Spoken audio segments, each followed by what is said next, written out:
I don't know what we can talk about in this nation without talking about white superiority, honestly. Who defines the meaning of God also defines the relationship between economy and God. African Americans spent $1.3 trillion last year, making us the 16th wealthiest nation in the world. Why have we not turned those riches into wealth to develop our community?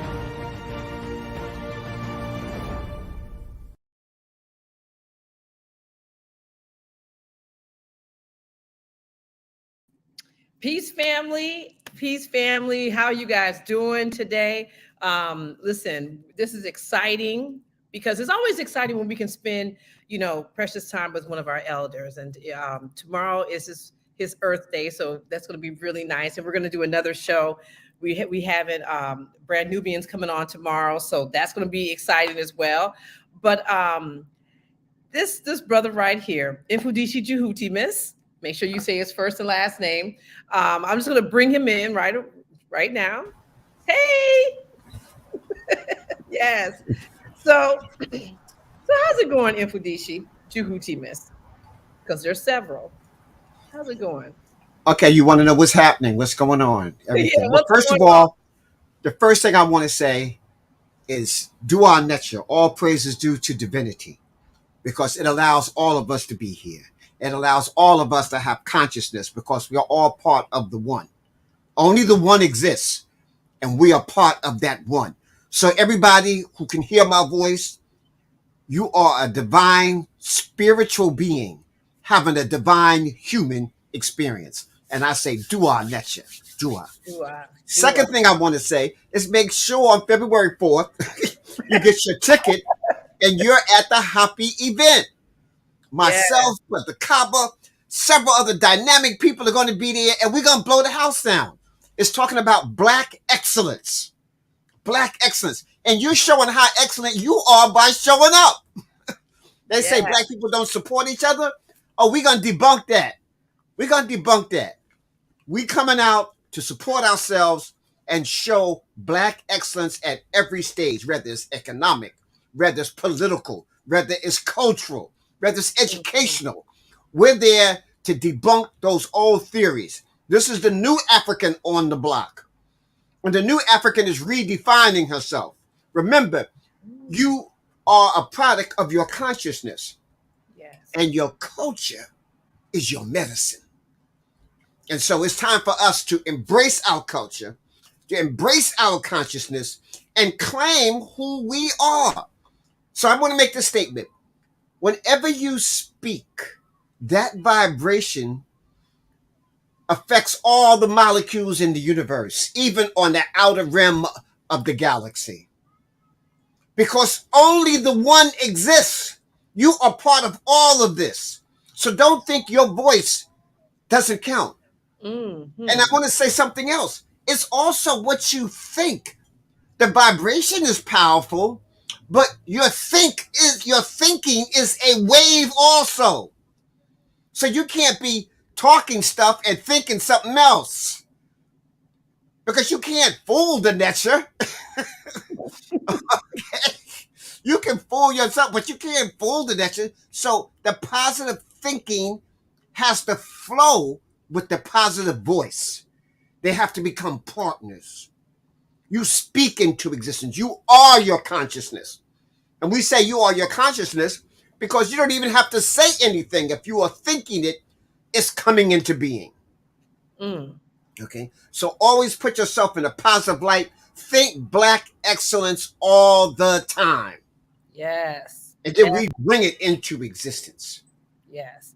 So, speaking of Black excellence, you know what? Somebody actually wanted to come by. Like a couple of people just wanted to say, hey, happy Earth Day to you. So we're going to bring in some little Black excellence.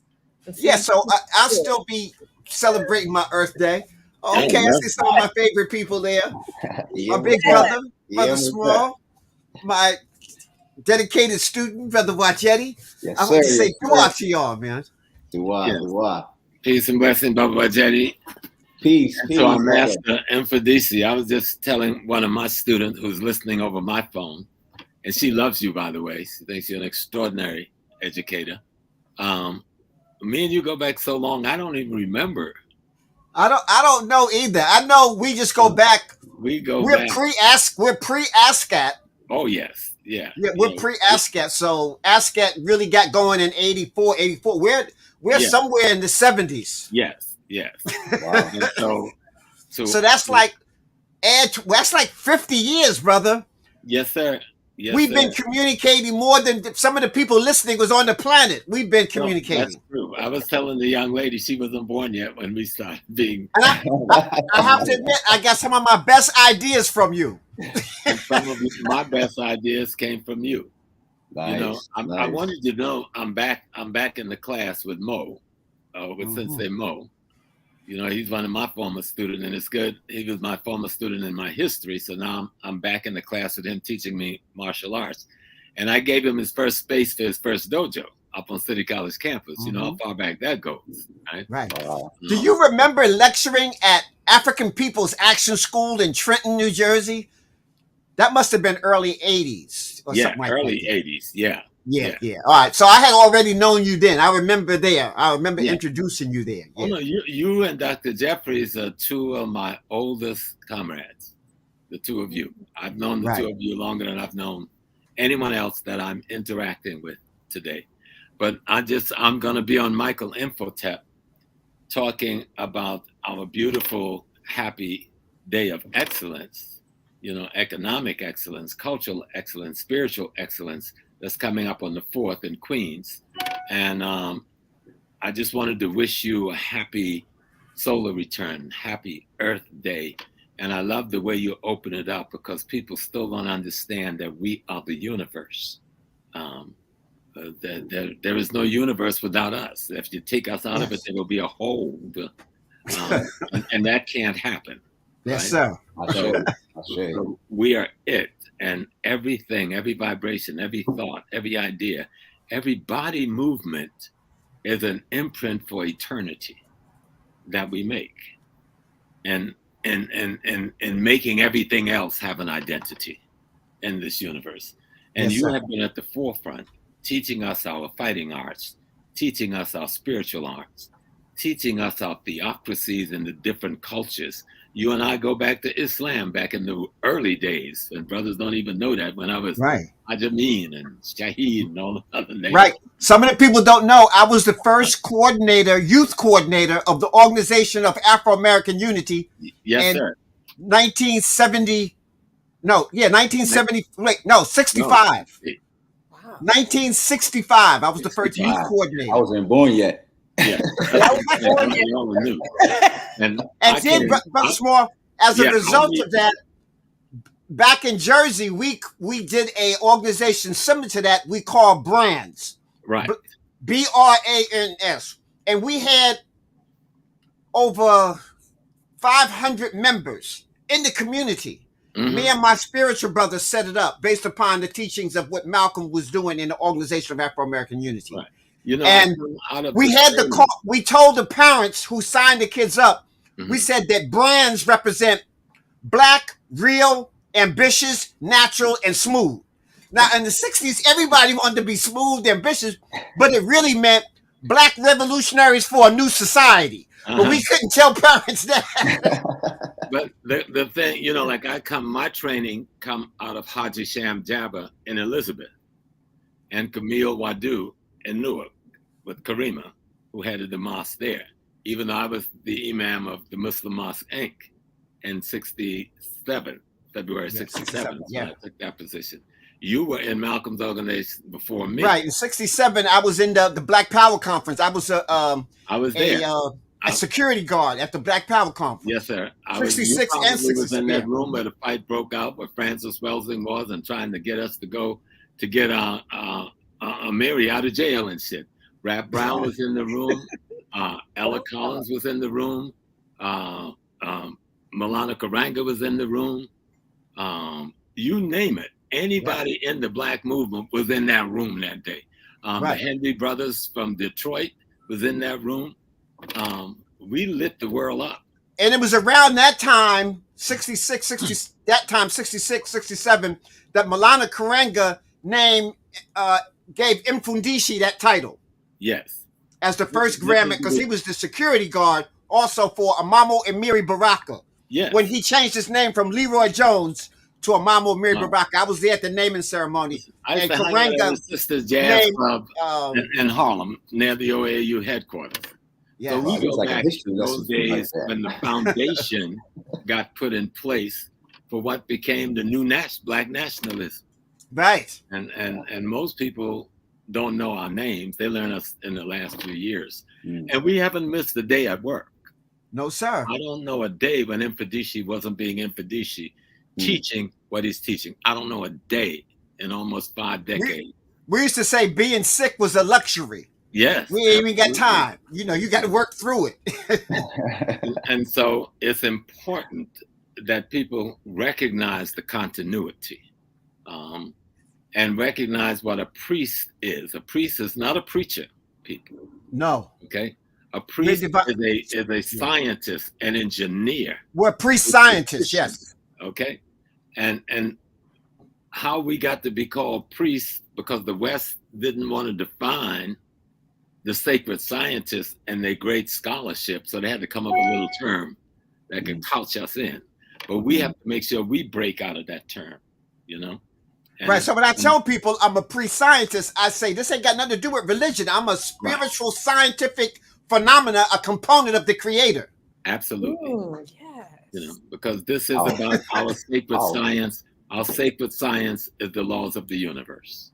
Yes. Nothing and for our listeners, they need to make this understanding. See, there's a physical science and a spiritual science. Yes. Physical science, you can touch, measure, count, and you can see the end results. Spiritual science, you can't count it, measure it, or control it, but I can still see the end results. Absolutely. The Western world is scared of that because they can't control it. So they got you scared of it. And we've got to let you should be running towards that. We want to make sure Sister Felicia and Taaqiy understand what they're afraid of. They're not afraid of just a movie about economics. They're afraid because you came to that with spiritual antlers.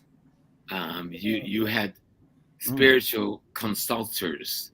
You had spiritual phenomena. Mfundishi is a spiritual phenomenon. 100%. And if you go throughout Africa, even if you go to South Africa, I met brothers from South Africa because the root of the word fundish means to teach.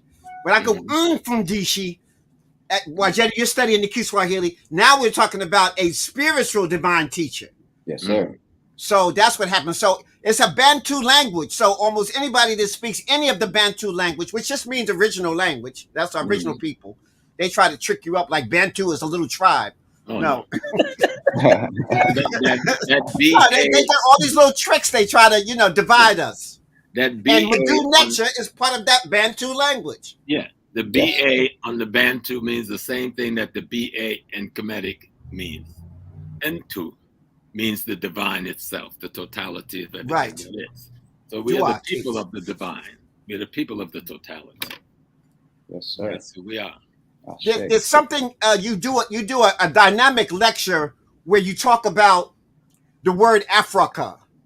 Oh. And that it was the people. But do you remember me and you were I had given a conference at Black Gold on 125th Street back around 2006, 2007. You and Dr. Jeffries, Mama Jeffries were speakers. We were born. And me and you were talking about that our legacy was like a golden egg. And this egg had gotten shattered. And the pieces are all over the place. And our job is to try to put this egg back together. And at the same conversation, we were talking about the Africans in the diaspora who got enslaved were those Africans who coming out of the Nile Valley. Mm-hmm. And since they were the new guys on the block, and the chief had to give up somebody, he gave up those people. Absolutely. So that's why sometimes Africans in the diaspora, especially in America, we have a greater affection and a connection to ancient Kemet than other folk. Because we are the descendants of those Africans who migrated right out of the Nile Valley when the Islamic invasion came, and Right. and then the Roman invasion, and the Greek and Roman, and so we were the offshoot of that. Absolutely. They know who we are. Yes. That's what the browning is about. We look at the four of us sitting right here. One would like to say, oh, they beige and brown like that because of the white man. No, we came like this. Right. Look at the paintings on the walls in Kemet. We came like this. There were many phenotypes. And it wasn't that our brothers and sisters sold us. See, when you get into the history deep, and Mfundishi is up in there deep now, up in the West Africa, and I've been in there a long time, the raiders would come to the village, and they would tell the chief, says, we're coming back next month. We want 20 women, 40 men. We don't care where you get them from. Either you do that or you die. So now there's a meeting in the community, and the decision was made on who was going to go. We were the refugees. Yes, that's right. That's what I was alluding to. Yes. Oh no, I'm on it with you. I know. Like, listen. We were the refugees. There's a tribe that introduced me to this knowledge. They're in Cameroon, Nigeria, and the largest part of the tribe is in Chad. They call the Sa Ra. Yes, there's a tribe called the Sa Ra. And the first president of Chad, Tumbo Bye Bye, was a member of that tribe. He was the one, not Dr. Ben, that introduced me into the mystery system. That's another story. But they began to tell me the story of the migration that came in waves. And then when I met the priest in Togo got some shrines out of Kemet that will make you float on air. You just think right? They got a whole city that's just a shrine city. You drive up in these, so there's some beautiful homes, but they're not homes for people. They're homes of the gods that they brought with them from Kemet. Wow. And I want our listeners to understand, it wasn't that chiefs just sold or just bought it because they had no choice. I want people to understand the Wazungu did a tremendous job of studying who we are. Mm-hmm. They understood that the king's word was absolute. Mm-hmm. So now, what they tried to do was to convert these rulers, the king. Mm-hmm. So if I converted you to Islam, or if I converted you to Christianity, and now you got to follow the high priest, and the priest goes to the king, and the king of England, for example, is the head of the church. The king is the head of the church. So that's like having a word from the God. So the priest would come and say, well, God, the king from God said, we need 40 people. Mm-hmm. And the king would say, yes, and this is the word from God. You can't defy him. So the chief, being loyal also, because he's a godly man, says, okay, well, I'm bringing this to God. So now he gives his orders that we need 20 people. And not from our village, but again, the immigrants, we want them, people migrating, people passing through. Get them. Prisoners, POWs, prisoners of war. Let me show you African domination. We get that. Yes. I hope our listeners are going to. This is a teaching moment. This ain't about me. I was only put here to do this job. This is a teaching moment. In this book, it shows how that system works in converting the kingship and bringing their theology to place our spiritual ideology. Yes. Wait, who's the author? Michael Gomez? Yes, Michael Gomez. Okay. And Michael does an excellent job in the book. Let me get it. Okay. Do I? Yeah. Do I? Yeah. And we didn't even talk about this. I just came to wish you happy birthday. Yes, sir, brother. So people have to understand that once you converted the king, mm-hmm.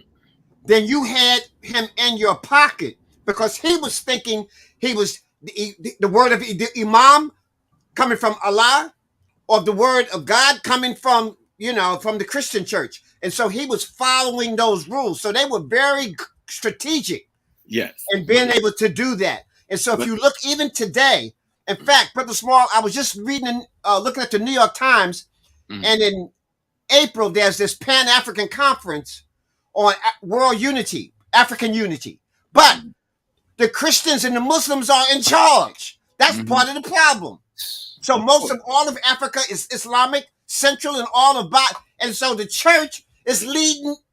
And so that's like inviting the fox to dinner And y'all having lamb chops, Mhm. and you trying to figure out how do we go on the diet? But You know, but and the let me fox add is there at the something. table, you know. But let me add something, because they forget things. On the back of my chair and on your head and your shoulders, you see an emblematic symbol Yes. of the true ruler in Africa, the Society of the Leopards, the Order of the Leopards.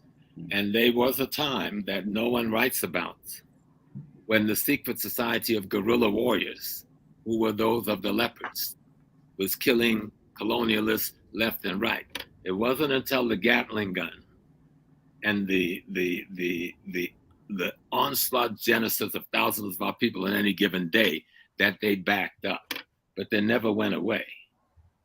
Today, the king of the Congo is a woman, but she's the king of the Order of Leopards.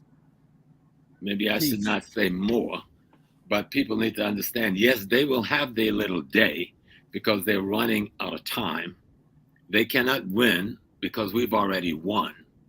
We need to simply negotiate our victory among ourselves in order to deal with our enemy in an appropriate way. And that's when we come back to the Conference on Excellence, because that's what Yes, this sir. is about, right? This is about how we use economics and how we use the culture and how we use our ancient education to reorientate a whole people. Okay, and it's happening. Just like many of those kings who were collaborators, we know there were other soldiers like the leopards, the brothers of the Orders of Leopards, who never collaborated. They fought until the last day. We knew those brothers and sisters of the craft in villages all over Africa, and they have shrines where they're buried so that they can create a shrine of their enemy's tools. They buried the Arab sword and their horses' bridles into a pit with his body so that they can use that juju against them. You can, certain people can see this now. They build houses without windows, with windows on the roof and slits in the wall for the arrows, and the door to the courtyard 2 feet high, because you had to get on your knees to get in there. And if you came that way, you would not get out. And so we have this history of resistance, extraordinary resistance that we have to tell the story about. And our listeners need to know is that we are right now we're being hypnotized by Wazungu magic. Mm-hmm. And the Wazungu magic is the control of the media. Absolutely. The mass media. Yep. And so I've visited over 28 countries on the African continent, and every place I go, there's this Pan-Africanism. Yeah, let's get together, brother. I'm watching you on YouTube. I got 30 of your DVDs. You know, I was talking with a brother. He said, man, you a national hero in Guinea. All of these places, people are tapped into what we're doing, but we still think we're fragmented and haven't done a lot. When we go to England, I mean, we got just a following. You know, the brother put it out one day that I was going to be at the museum. We had 100 people show up to the museum. So the word is out there that we're doing the work, and people are hungry. But the media got us thinking that we're fragmented, and we haven't made much progress. Oh, we're winning. Fact, the battle we need to just give up and join. The battle have been won. And Wajed, I must shut up so you can talk to your teacher a little bit. But the key thing is the battle has been Brother won. Wajed, it's good to see you. I've been seeing you all morning. Likewise, sir. I'm just absorbing all this information right now. I'm like, I need a pen and pad. I'm like, this is great stuff. A lot of stuff that I didn't know. So it's always an honor. For those who don't know me, my name is Imhotep. Well, Wajedi Imhotep. Speak up just a little bit. I can't hardly hear here. Well, you know what? In fact, Wajedi was backstage. They were backstage being quiet because we didn't want you to know. But he said that the speaker button is next to the power button on where you turn it on and off the computer. That should be right before the power button on the top right.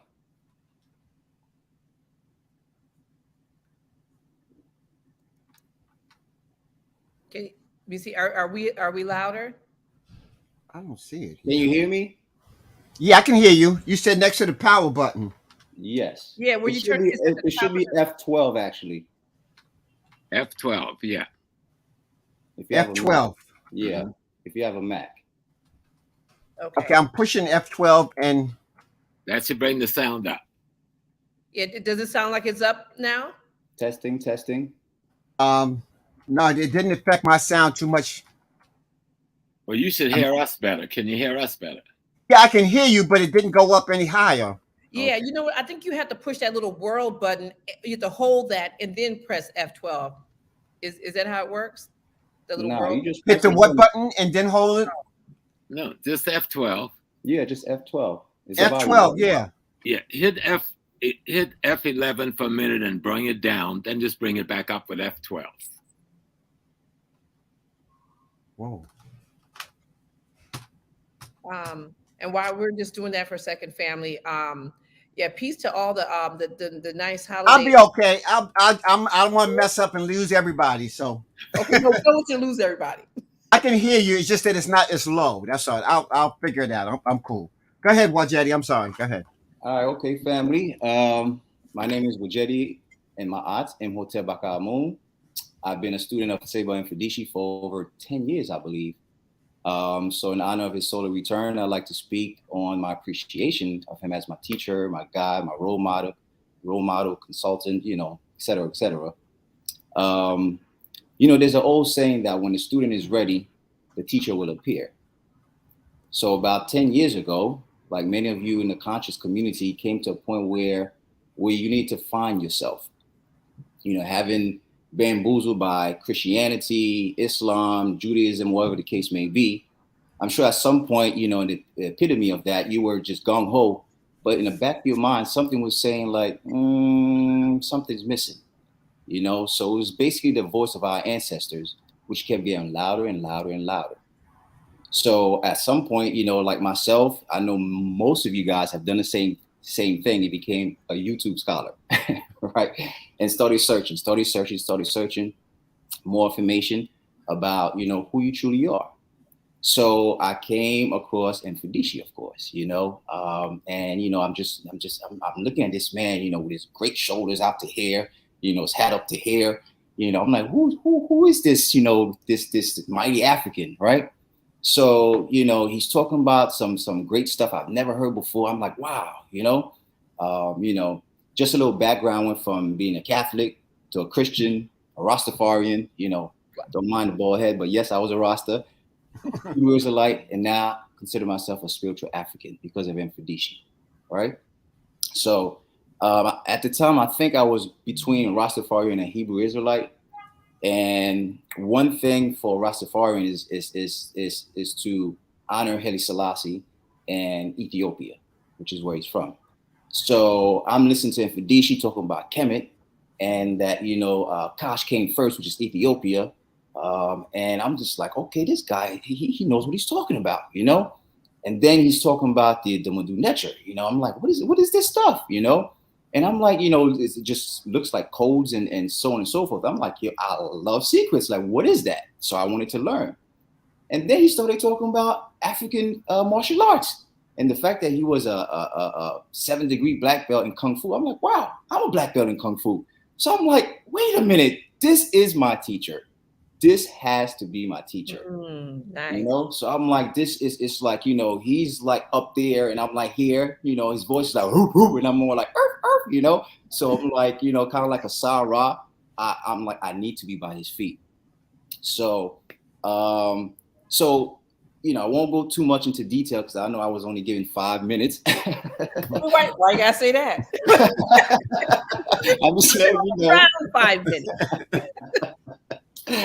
So Mfundishi, I would like to say he's like the Sankofa man, He's that dude, he's that man who went back to Kemet. And if you can imagine the energy and spirit of Mfundishi, having gone to Kemet probably the first time and saw all the stuff, he probably was like, oh man, my people need this.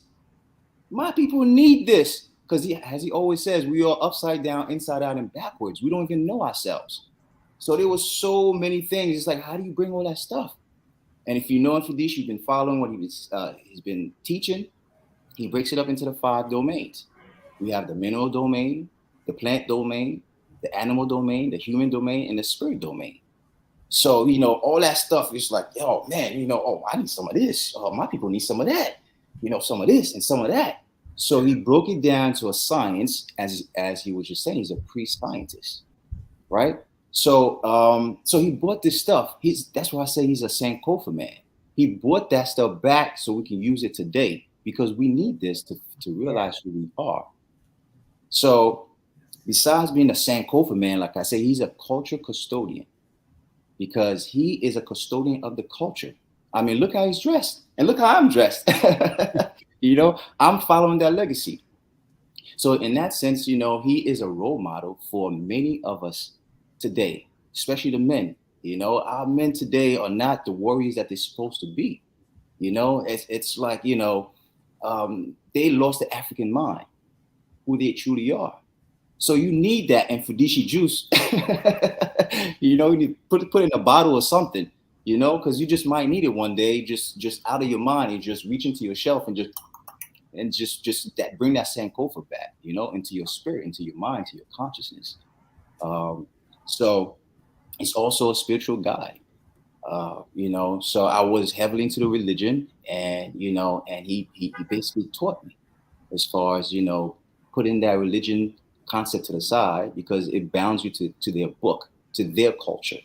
So in order to regain our consciousness, who we are, we need to be African spiritual people, because this is our true identity. So, I'm like, I had my ego, like I thought I knew everything. But when I met this great man with his great shoulders, his big hat, I just humbled myself. The same way I was listening to him and Professor Smalls just talking, I was just like, oh man, let me just listen. I'm like, I don't need to say anything right now, because so many things I didn't even know, and to see that they still have the spirit of a warrior, talking about martial arts, I'm like, these are my people, these are my elders right here, So I am honored to be your student, Mfundishi. I couldn't ask for a better teacher, so I hope to be able to live up, to your, you feel the same shoes that you have, but I'm learning, I'm still learning. I'm always going to be learning. And I appreciate what you've done for me, for the community. I've seen many come and many go, for some of you guys who don't know, that Mfundishi doesn't just give you something, right? You have to earn it. You have to mean it. You have to want it. So a lot of people have come, with their own agenda. I'm about to do this, so I need Mfundishi to do this for me, as opposed to, the concept of being a student and seeing what he has to teach you, what the ancestors has implanted in his spirit and his mind to give to you. So you use it as you please, not your own agenda, So it's a humbling experience. Through humility, you become wise. You experience a lot of things as far as the lessons. And I can't, stress that, any further by saying that I am honored to be your student. So, and I'm looking forward to learning more. So happy solo return, sir. Dua natural, brother. Dua. Nina kupenda. Mimi pia nina kupenda sana. That means I love you, y'all. You're like, what? What is he saying? These brothers ain't no joke. If you have a chance, you get to the Genesis Museum, and because Wajeda, you're teaching. Oh yes. I am teaching, the martial arts there. My brother's teaching them Alakuba Ankh, which is a Kameta yoga. So we put both together as one long class. So yeah, I mean, you gotta be a warrior. You can't just take little by little. You just take what you can get. You gotta. Anybody that has heard the show, that has seen myself and Mfundishi on this show, I talk about his class when he got me to come down for the meditation class, because that's what he called it. He was like, "Oh, come on down. I do meditation in the park." I was like, oh my God, that's exactly what I need. Meditation in the park. Oh, no, no, no. And his little buddy right here, Wajetti. At first I was like, oh, Wajetti's such a nice man. No. After that class, you're nice. But I tell you, after that class, that was no joke. You know, every part I was discombobulated. I actually left the park and left all my things there. I had to walk back to the park, get my things. My body was just like 2 weeks. I was just everything. Yeah, and it was a good sore. Yeah, it's a good class. You know, but they do everything in Swahili and in the Badu Nature. So you have to hold things. You know, they're like count to 100. And it's English, Badu Nature, and Swahili. So let me tell you, it's a real good workout. And you guys are doing it online for people who are not in New York? Well, I have a class online, but the shrine itself hasn't started an online class yet, you know. So we have the physical location in Harlem. So, you know, just come down and get it in person. You know, get it in person. That's good. Yes. I like how you said it. Get it in person. You appreciate the museum and all the artifacts, you know, the pictures and everything on the walls, and really feel the committee spirit, you know. So and yes, the Kiswahili. You know, I remember Mfundishi told me about learning an African language because the Badu Nature is an African language. You know, so if you want to learn the essence of an African language or the Badu Nature, learn an African language because there's a vibration that is similar. You have the Bantu as the foundation of how the people spoke. So the mindset is the same.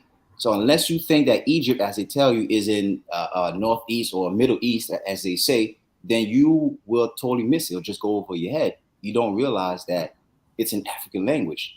So by learning another African language, you get to learn how the people formulate their thoughts as an African, how they thought as an African. So I've been on it, you know. I even went to Tanzania and, you know, I started learning even more, you know. So I'm on it every day.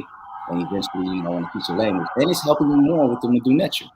You know, I met a brother out there and his English wasn't too great. And it was so interesting how we spoke. You know, for certain things that he couldn't explain, we were by the beach. He would like draw stuff on the sand. And I'm like, that's Badu Nature, you know, because this is basically what they use the Badu Nature for. You had the 42 Saputs, different city-states, and you have different languages, but the Badu Nature shows the images in terms of thought processes, you know, that relate to nature. So if I didn't speak your language, I could refer to the Badu Nature and show you certain drawings that mean certain things so I can basically converse with you. So that's what the brother was doing. He's like, you know how, and then he'll go on the sand and just draw certain things. And I'm like, oh, okay. You know, and we understood each other. So it was just like a reckoning, you know, or see, one of the things that they did was they took our language away. That's part of separating you from your culture. Once you take someone's language away, you take the connection to your ancestors away. Because there's a spiritual bond as well as the vibrational bond. Once they sever you from your ancestors, now they can replace it with their ancestors. And so I don't almost care where you go in the world today. We know more about our colonizers' history than we do ours. So therefore, you've been disconnected from your ancestral connection, your glory, your kingdom. Millions of years of memory is lost. And even if you're taking a class in Egyptology, even if you're going and getting all the books on ancient Egypt, you're going to still be bamboozled. They got the gods of Egypt. We didn't have no gods. These were principles and laws. Asar isn't somebody. Haru isn't somebody. They are spiritual concepts that we are trying to embrace. They changed that around and made them into people. And now we got deities and we got and then we trying to emulate them. And then somebody say, yeah, that's my third cousin on my mother's side. And we all we all jacked up. I belong to the tribe of Judah. I belong to this tribe. No, we all come from one family. And there's a spiritual connection. So think about it. Aset, Aset is a great mother figure. She represents the throne, the giver of knowledge. They say Isis, so you lost the translation. They say, instead of saying Osar or Wisar, they say Osiris. So remember, I opened up by talking about this vibration connecting you to everything in the universe. So they took away your ancestral tone, your ancestral connection. So even when you're talking about your ancestors, you're talking about it like a stranger, like a Wazungu. Okay, listeners, the word Wazungu simply mean a foreigner who is melanin deficient, who has a soul like a 2-year-old and is a destroyer. So when we came across the Portuguese, we helped them and they killed us.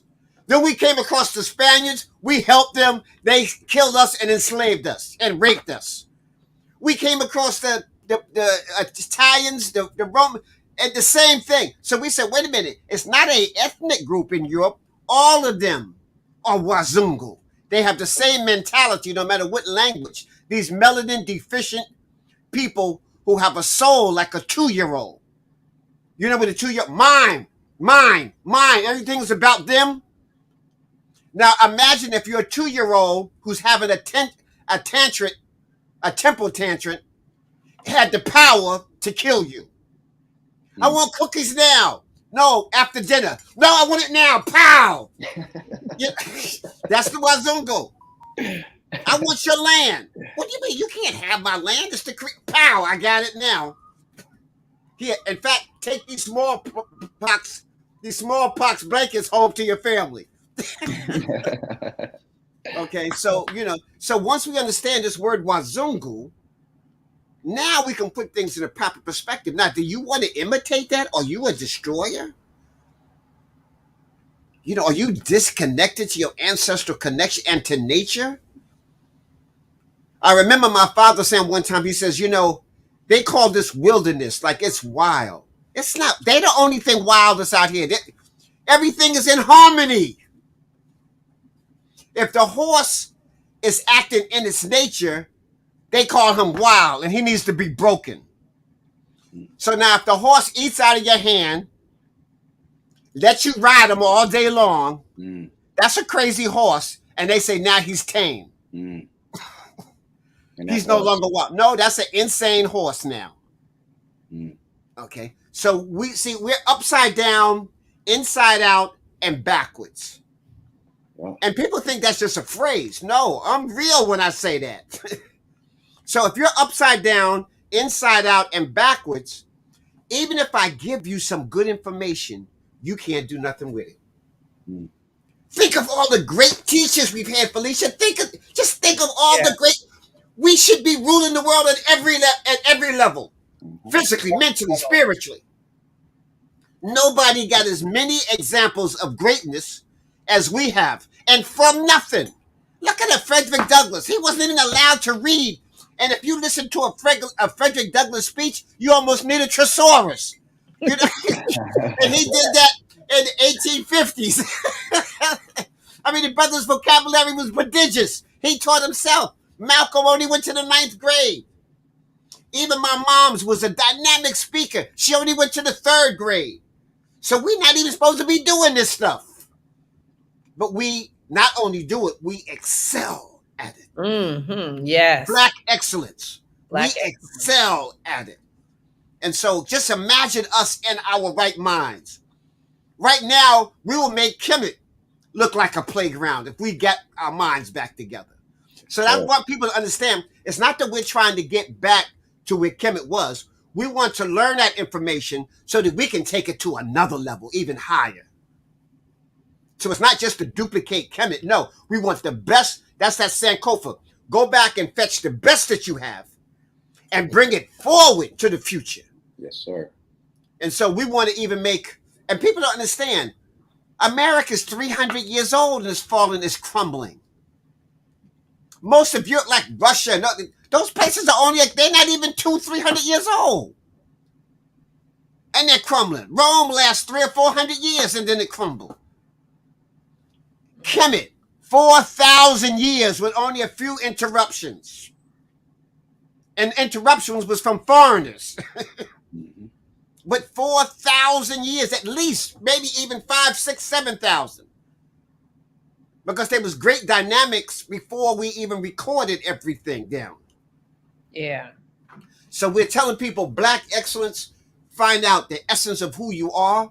And talking about Amadeuz Christ, I want to talk it now. I have a class starts this Monday, a beginner class, a master beginner class. So if you've been studying the legacy a little bit, but you still don't know the language and you want to get down to the nitty gritty, then you can go on, Mike, you can go on mfundishijhutyms.net and you can go on and you can sign up for Masterclass Beginner 1. That's Monday. People who've kind of, if you've had a beginner course already, either by me or one of my students or somebody else, then you can take my Masterclass Beginner number 2, which is on Sundays from 6 to 8. So Masterclass 1 is that you haven't had any language, but you've been dibbling and dabbling in Kung Fu. I know a lot of y'all closet Kemet people, you know. So if you've been in the closet for a while, it's time to come on out and then learn the language and quit sucking and jiving. Learn the language. Because if you don't know the language, you're always on the outside looking in. You always take in the Wazungu, your enemy's word, for your ancestors. Can you imagine going to the fox trying to find out the best way to help sheep live? I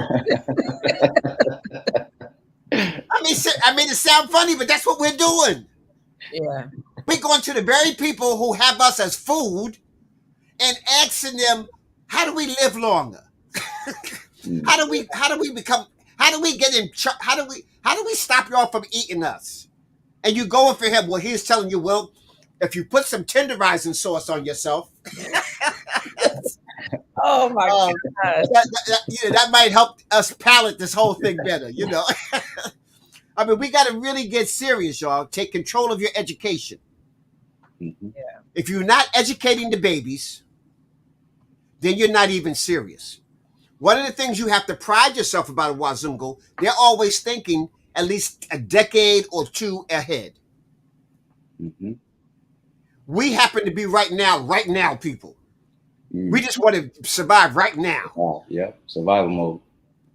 We got to start planning 5, 10 years ahead. And when we do that, because they control the media, they make you think we're not doing that. So 8 of the top 10 fastest growing nations in the world are all in Africa. But they got you thinking Africa is still in shambles and at war. The cleanest country in the world is in Africa. You know, so but we don't get that type of picture.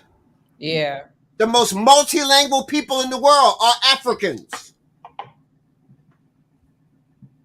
The leaders in almost every field. We still got more patent and inventions than anybody, even in the enslaved. And there is no future in terms of technology without the raw materials coming from Africa. So that's what the scramble is still of Africa is right now. The Chinese are there. The Russians are there. America's better. They just kicked America off the team because they said America's so arrogant, they prefer to do business with the Russians and the Chinese. At least the Chinese come and ask you what you want. America try to tell you what they gonna give you. So yeah. And so America's at now getting the crumbs of Africa, where they used to be at the dinner table. They used to be actually serving. Now they're just getting some crumbs because it's a new day. Africans are taking control. And I know people want to talk about the corruption in Africa. People, you don't know no European country that is not high deep in corruption. America is at the top of the list. We have killed more leaders. We have bribed more dictators. We have put people in place. America's at the top of the list of corrupt countries in the world. And we talk about how corrupt Africa.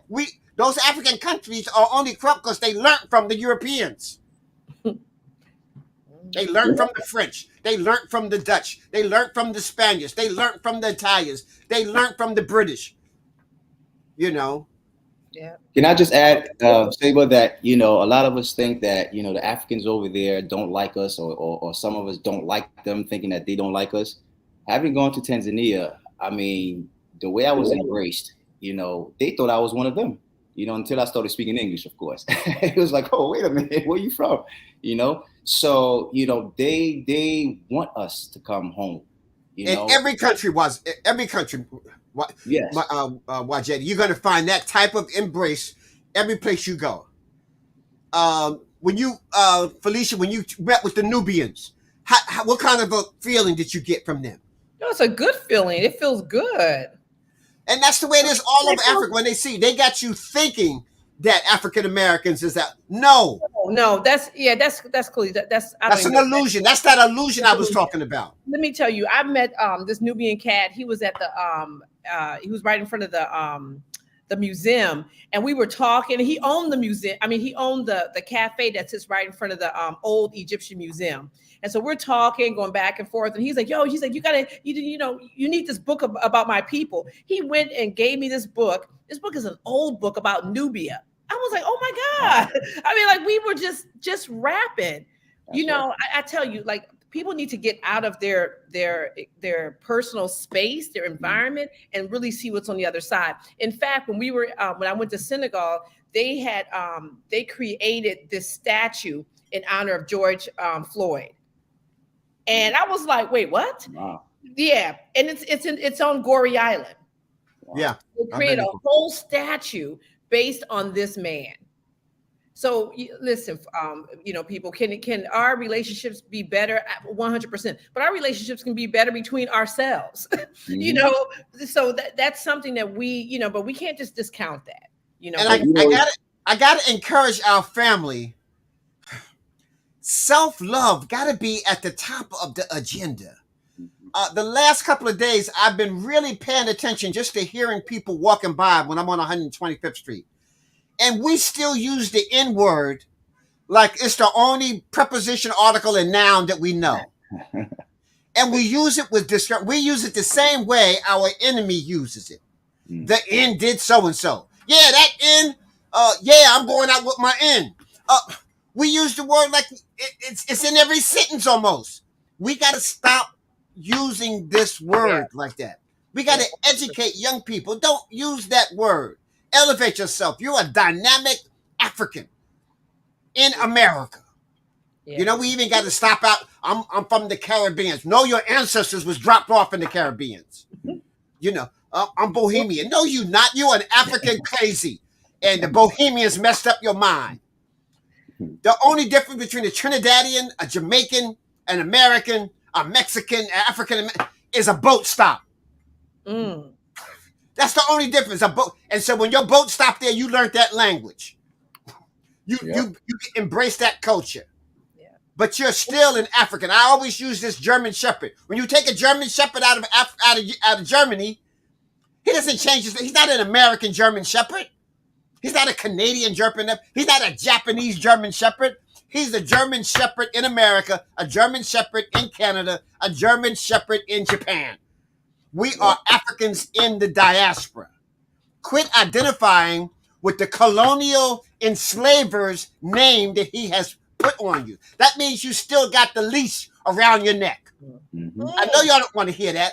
Yeah, I'm Trinidadian. No, you not. You're an African who was enslaved by some people who formed the country, a colony called Trinidad. See what I mean, family?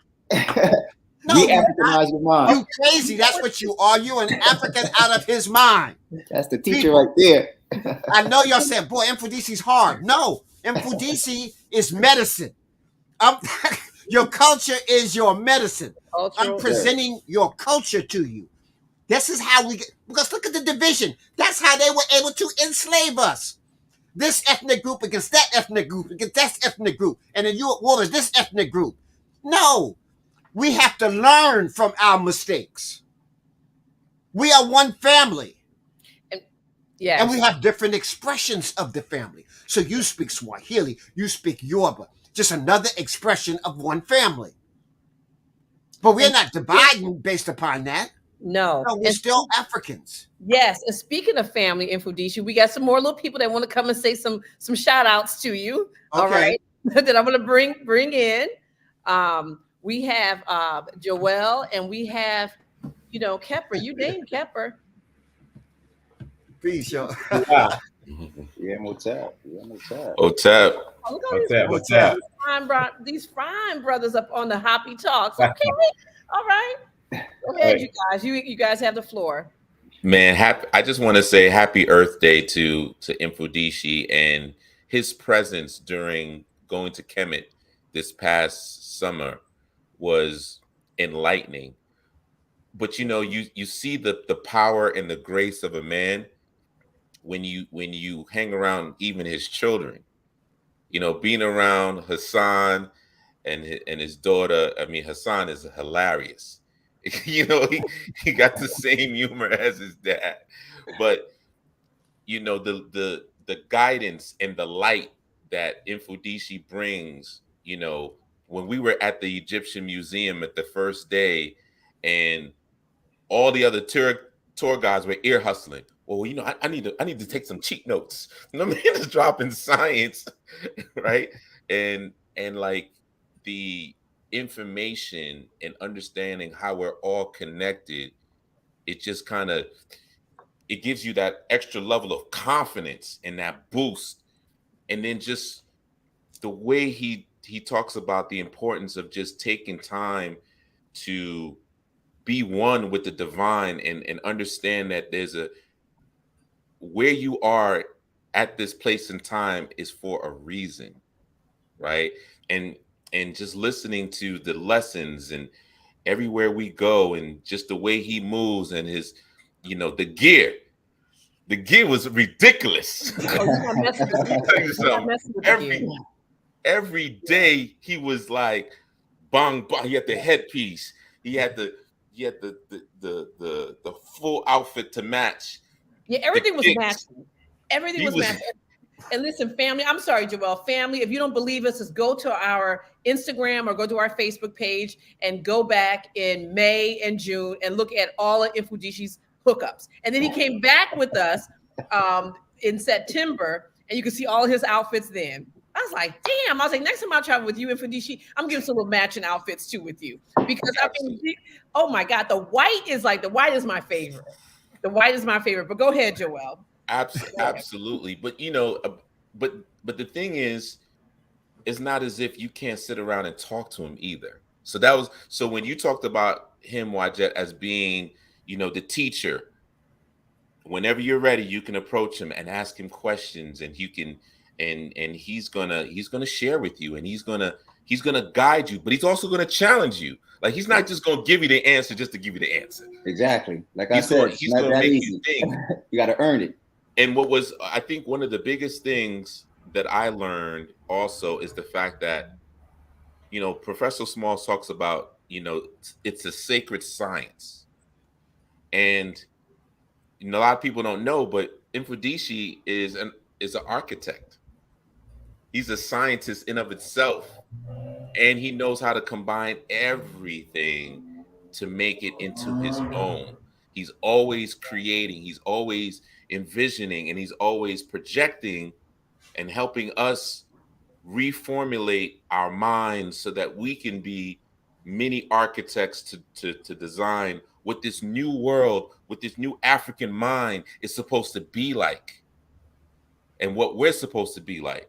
And we can't settle for mediocrity. It's all about Black excellence. So on February 4th, although I won't be there, but on February 4th, if you want to let me put my little sign. Let me put up my little sign. Y'all mentioned February 4th. I'm putting up the little sign. That's right. On February 4th, get your tickets now.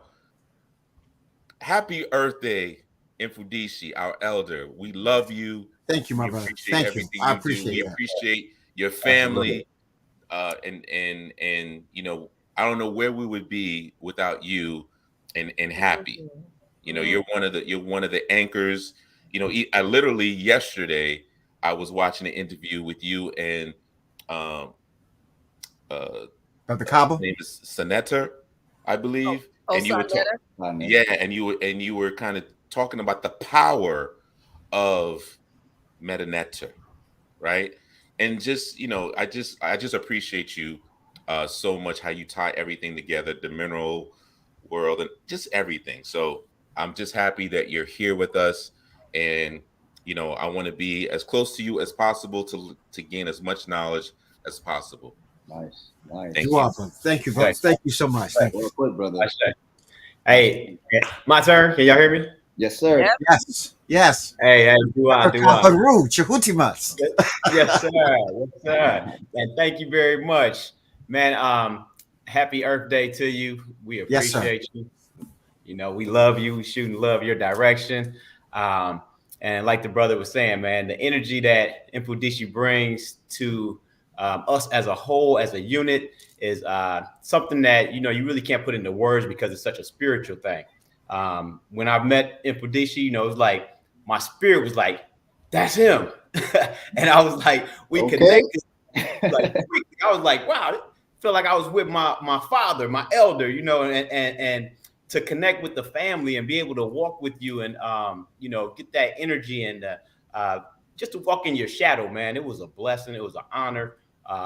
You know, it make a brother want to almost tear up because what I got from that changed my life magnificently. And it's like so many things are becoming obvious to me now, and I'm manifesting things like instantly. And it's all based off of the energy that I got and also the lessons that were taught. And like the brother said, man, when you taught us about the mineral domain, the animal domain, the everything, it's just all of that just started resonating and sitting in my soul. And now it's just starting to give birth to beautiful fruit. And I'm seeing it all around me, and I'm passing it on to other people. And people say, man, you seem different. You seem different. And I'm like, yeah, man, it was an experience. You know, I went there with HAPI. I went there with Mfundishi, and you know, they gave me something that I can take with me for the rest of my life, and I appreciate that. And the connection, man, is just there. And I just wanted to again say thank you so much. It was an honor, and I show people the picture of us in front of the museum. Is it the Luxor Museum where we were at? Yeah, the Luxor. Yeah. And they always talk about the garb. They always talk about exactly like the brother said, like, hey, man, that brother clean. I said, yeah, man. I said, he bring a new meaning to Dapper. Dapper Dan came period. But yeah, man, I'm sending love to you. Thank you. I got to get out of here. I got like 6 11-year-olds. We had a paintball party, and I'm hosting nice. them. But I wanted to hop in and shoot that love to you and shoot that respect to you and wish you the best. All right, there it is. And also, I'm going to say, you making 50 look real good. You hear me? I said, you making 50 look real good. Thank you. Yeah, man. It was an honor, though. I appreciate it. Felicia, thanks for inviting me in to be able to, say that. Absolutely. Thank you, Felicia. Yes. Yes. Thank you, guys. Do I. Right, I'm out. Peace. See, like I said, sir, you are a role model. You are the example. You know, you exemplify the African culture, you know, and you turn a lot of these brothers out there, you know, back to their African minds. And it's powerful, you know. And I know you just doing your thing, you're not even paying attention to these things, but you know, it's happening like that, you know. So, you know, we must honor the fact that you are here in our community for our generation now. You know, of course, we had Dr. Ben, so on and so forth, but now it's like, you know, we honor your presence, you know, for the things that you're doing for us now, because, you know, minus that, a lot of us wouldn't, you know, reconnect, you know, we'll still be lost. So, you know. So some of those people who want that Kemet experience, on April the 3rd, I'm giving a trip to Kemet, and it's 2 weeks. It's 2 weeks. We take you to all the temples, a cruise down the Nile, 3 meals a day. And then we're going to travel across the desert all the way to the Red Sea and spend the last 2 or 3 days bathing on the Red Sea. And you see the red coral and the plants. It's breathtaking. It's just, it's like you're going to be in ancient Kemet. We're going to spend a whole day in the Nubian village. You know, we're going to the Nubian museum. We get a chance to spend 2 or 3 days with the Nubians themselves, interfacing, as well as going to all the temples, and I'll be a guide in each of the places. we'll be a little bit more gentle. I remember I was doing a trip with Taaqiy one time, and we got to the we get to the Temple of Amen, right, at Luxor. So once our guide got us inside, right, so we're standing in front of the temple. So Taaqiy looks at our Arab guide. He said, "You can go to sleep now. We got Mfundishi. We don't need you no more." I was like, I felt bad for the guy. I said, "Look, man, no, you can stay with us because there might be some things that's new that that that I don't know. We can share." Mfundishi, just stop. Listen, when you were doing that going with us places, those people were shaking in their boots. When you let the little woman talk for a minute, she was so happy. She was like, "Oh my God, he likes me. He let me talk." You were just like a boxer waiting. Like they said some stuff, you're like, "Okay, let me get some." What was our male guy in the first trip? What was his name? He got to a point where he wouldn't speak unless I spoke first. He was like, Master Mfundishi, because he thought he had it going on. Yeah, I knew. And after about the second day, zip. Yeah, because you know what? Because I knew the first when we went to Pyramid Giza. Where's the first? No, we went. I think we went to Saqqara first. When they said something and you walked over to me, you were like, can I correct? Can I correct them? And I was like, "I'm at it," and that was it. It became your tour. Listen, but this is how this is what we need. We need to teach each other. It's our history. It doesn't sound, it's just like what you said about the fox and the lamb chops and teaching with the tenderizing sauces, all of that. It's like, yes. Like, we let people know we're not no tourists. We're not tourists coming here, we're coming to pay homage to our ancestors and our ancestral ground and to our heirlooms. This is our stuff we coming to look at, and so we want the truth. We don't want the Arab European version of that. No, give us the real truth, the real history.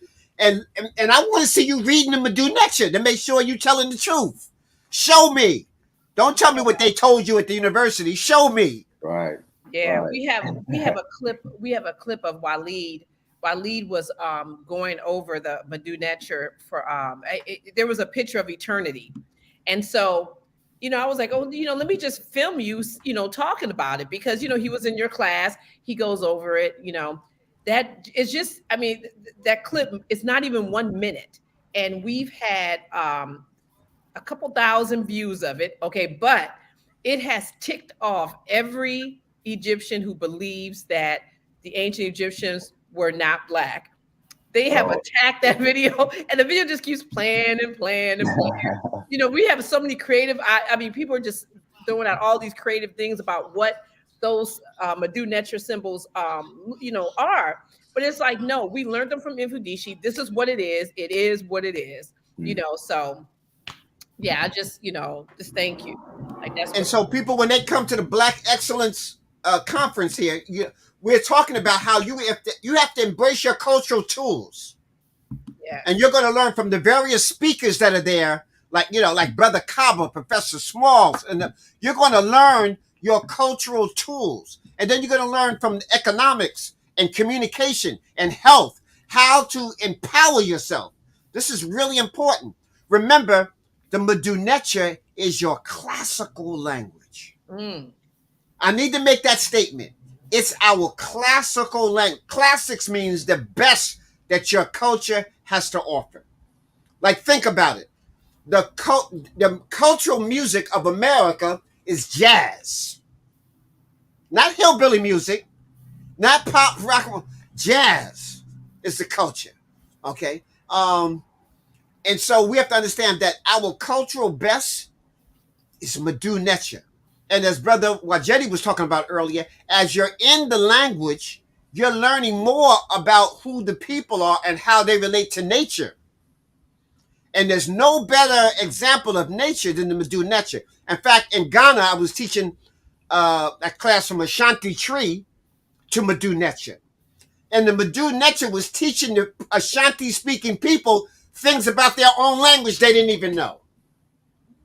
Because they were learning their own, and most people, they learn their language symbolically, not symptomatically. Symptomatically is I can feel it, I experience it, I know it. That's why a lot of people don't understand the root of the words that they're even using in their own language. And so symptomatic thinking is how the brain operates naturally. The world wants you to learn symbolically because that means I can control what you're learning and it doesn't have to have anything to do with the truth. And we base our education on that. Somebody telling you Columbus discovered America. and you believe in stuff like that. George Washington never told a lie. I mean, that's the stuff they fed us in school, and we believe that stuff, We have to be in charge of educating ourselves. We have to, begin to do that. In fact, that's one of the first ways I even met, even Brother Small and them, I taught in 1974. We formed a school called Nieti Educational Institute in New Brunswick, New Jersey. And the concept from this Pan-African meeting was that we have to educate our own children. So I was the first teacher hired in that independent school, the Nieti Educational Institute. And I taught history and Swahili and Kiswahili. We even had Dr. Ben came in and taught history. Professor Smalls came in. Professor Simmons came in. We used to have a branch there of the Sons and Daughters of the Sun. Was also a branch of that school. It was powerful. Professor Kasahum, who's the head of Third World African World Plus, was a teacher at Nieti Education. Our school, the independent African schools faculty, would rival any university that exists today. So we got to go back to that. We got to go back. In fact, that's how I met Dr. Ben. I was the history teacher. So I had to introduce him. He was our keynote speaker. So I had to read his Vita. I was like, oh, snap. This is somebody I'm supposed to know. And after I met him, I was like flypaper on him. He couldn't get me off. I was there. I traveled like 7 to 8 times to Egypt with Dr. Ben. I became his assistant, and he used to even joke about it. We would get to Egypt and he says, all right, all of y'all that eat grass, y'all go with Mfundishi. I'm going to have a pork chop. And he wasn't lying. Okay, but the idea is that when those teachers come, it's not their job, it's your job to attach on to them. But people, we got to control our education. We got to control the food we put in our minds for fuel. Yeah. My sister, if your Facebook and Instagram isn't teaching you something every day, then you got the wrong people on there. Yeah. I'll say it again. If those networks aren't teaching you something every day, then you got the wrong friends on your Facebook and Instagram. If everybody's twerking and talking and arguing and debating, you got the wrong station. You got the wrong friends. Yeah. So real quick, my sister, is Mfundishi able to see all these comments? A lot of people are wishing you happy birthday, sir. I just want to I can see they're coming across. Okay. Yeah. Yeah, I'm just saying dua to all these people, Yes. So I wanted to say, this is from Tiffany. She couldn't join us tonight, but she sent me a message for you from Tiffany, okay? She said, and Tiffany, you know Joelle. Yeah, you guys know Tiffany. She traveled with us over the twice with us last year to Egypt with Mfundishi.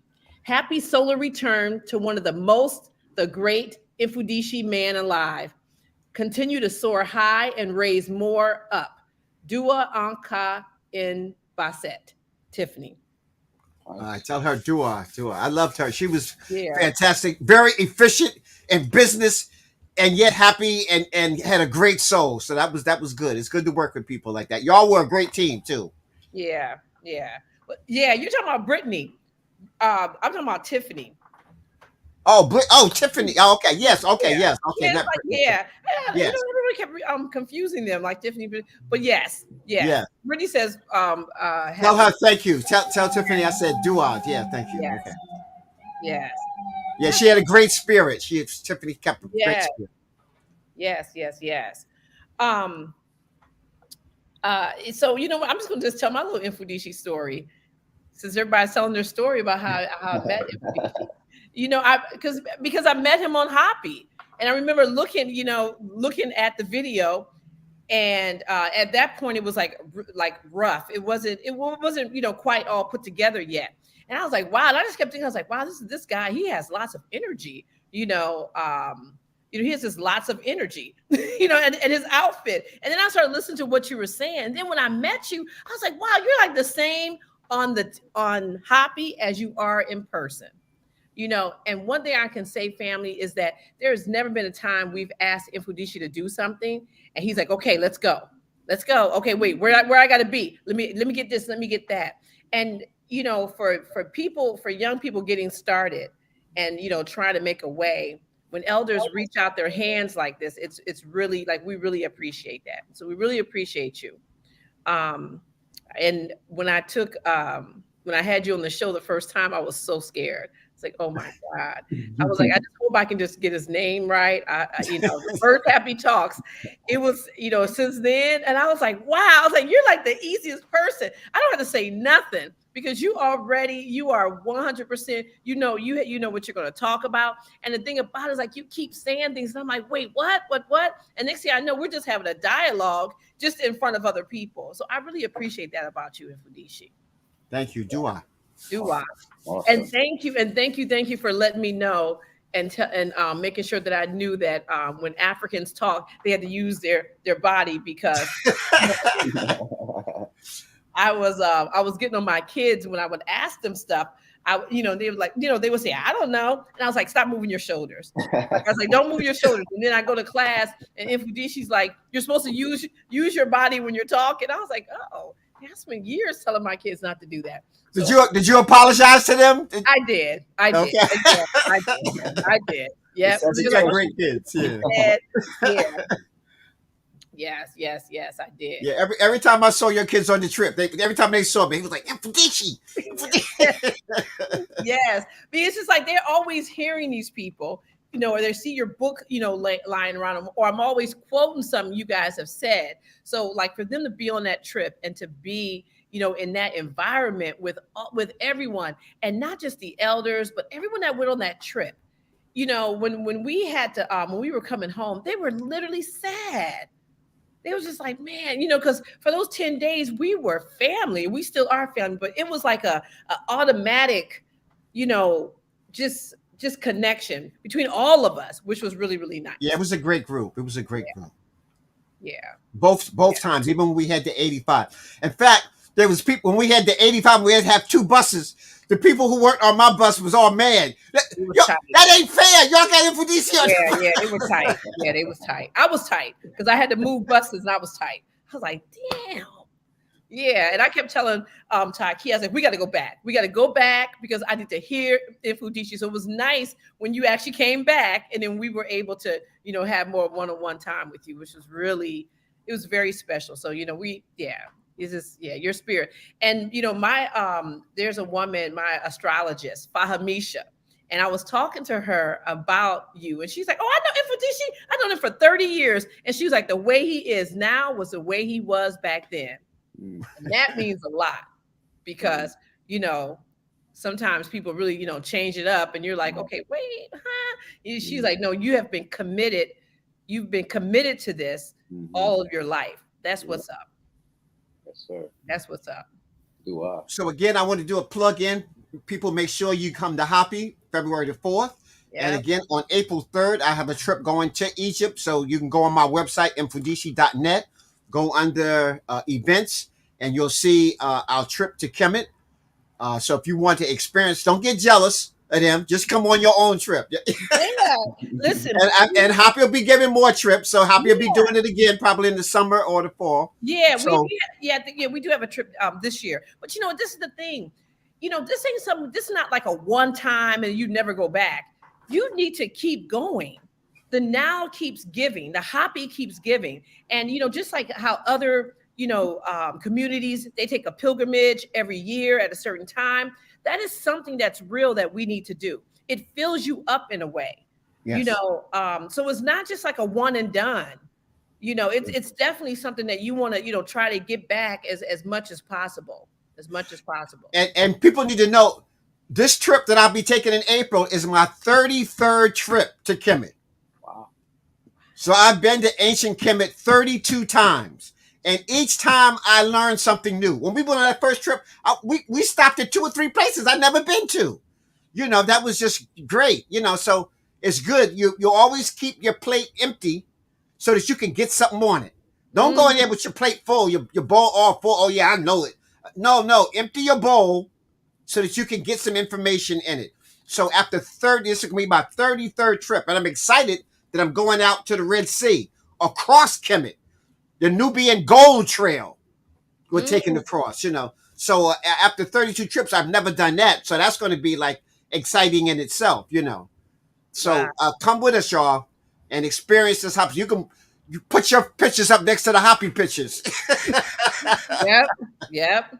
Yep. Let me make sure I get put your website and stuff. My daughter's putting up a site, and it's called Travel with Mfundishi. And we're also, so I'm taking people to Brazil in November. And if anybody know about Zumbi of Palmares and everything, we'll be at the Zumbi Festival in Brazil, in Bahia, in November. So that's a trip. We're also going to Costa Rica. We have a trip going in another month or 2 to Costa Rica. We'll also be going to Ghana. And as soon as my brother Wajidi get it together, we'll be helping co-sponsor the trip to Tanzania. Yes, sir. You know, so we're on the move. Travel with Mfundishi. You'll be able to see it. My daughter's setting up that. It's being set up now. Yeah, and you know what? I have to agree with what Joelle said about your kids. Your kids, oh my God. You know, that Hassan is hilarious. And he looks just like you. He was telling us a story. He said, you know, I try to wear the Mfundishi gear. He's like, I try to, you know, put it on. He's like, but I didn't look the same way, Mfundishi does when he wears it. I look like some wizard or something. I could not. Let me tell you, I almost fell off my chair on the bus. He said he looked like what? He said he looked like a wizard. A wizard when he put it on. I was like, he's hilarious. And Zawena is like such the nicest young woman, and look, and smart as a whip. Family, if you can, I'm pretty sure you can go onto Mfundishi's website, and if you want to take her crystals class, what else is she teaching? She teaches the Christology class, the crystal class. Yeah. Yeah, she's sharp. Yeah. She did a class Thursday night. This is Friday. No, this is 2 nights ago. Thursday night. She just dua. I'm like, oh, daughter, go ahead. You know, you flying. Yes, you're not trying to get it together. She said, I'm getting it together, Dad. I said, no, you got it together. Yeah, she has a YouTube page too. I was just like, you know, at night, because that's when we all get onto YouTube and all these places. 3 o'clock in the morning, we sitting up on there. And I was looking, and I don't know how I came across her page on YouTube. I was like, go ahead, Zawena. Zawena has she got like 30,000 followers. Like, she's doing her thing over there on YouTube. So yes, family, you know, make sure you can go to Mfundishi Jhutyms.net and get all the information. Yeah. Yep. And now, just a shout out. People, you'll get it improved, Mfundishi.net, because Brother Wajedi up above you is now he's actually administrator. Oh, he's actually has taken over the site. He's the administrator of my website. So you're going to see improvement. You're going to see much more advertisement, much more exposure. It'll be on Instagram, Facebook, and all of that. So Wajedi is taking care of business. I want to say, dua, brother, for a great start. Honor. Yeah, that's good. That's good. We had another Miss Carolyn Tyler. She also sent you a. She just wanted to say happy birthday to Brother Mfundishi. Continue to share the knowledge and peace, and that was from Miss Carolyn Tyler. Okay, all right. Yep. Tell her I said do on that. Yep, travel twice with us as well. Yeah. I shared some clips that I took while we were in Kemet. I don't know if there's a way you can click it and play it. Yeah, it's just I can't play it online. Oh, okay. I gotta open up a the sound. I have to turn it off and turn off like the broadcast to bring it back up to even hear the sound. Yeah, that's why I usually try to import those before I even get started. I'm sorry, someone else is trying to come on. You can send some of those pictures directly to me, my brother. I got you. I'd like to, Yeah, you have. So Felicia will give you the information, at my Yahoo, Mfundishi Jhutyms at yahoo.com. I got it. Put it on the site, and I can put it on the site. So yes. Yeah. And then we can, Wajay will put some up, even on our site, on our webpage. But again, Felicia, too, thank you for being a trooper at our Kwanzaa program. I drafted Felicia to put on one of my outfits, and she was out there. She was in it. In fact, now you're on my homepage. Wajedi put that picture up. Okay, I got. Well, we got everybody. We had everybody together. Yeah. Oh yes. Right. So so you if you get a blossoming model career, just remember. So let me tell you, I'm getting ready. I'm going to get my little outfit together. I'm not going back to Kemet without my Mfundishi outfit. Okay. Everyone kept talking about getting Get yourself some wings. Get yourself some wings. Yep. Because it's wonderful. Yeah, I know Waleed, this brother Waleed, he could not wait. Oh my God. He was like, yep, I got my outfit ready. I mean, he was so ready for Kemet. So, we took a nice picture together too with wings versus wings. Yeah. Yes. And he was a great student too. I was hoping he'd take my Medunetia too, because he was. I think he's working, but you know what? He's going to be down at the event. He will be at the Black Excellence event, so we're going to make sure we talk to him. But I think that I think his work schedule or something kind of changed. Okay.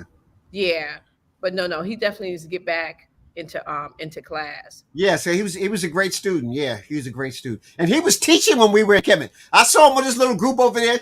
And this says so and so, and that's not a cartouche. That's a shin. I heard him over there teaching. Yes. Because you put it in such words, you teach in such a way that they're nuggets that you can then give to someone else.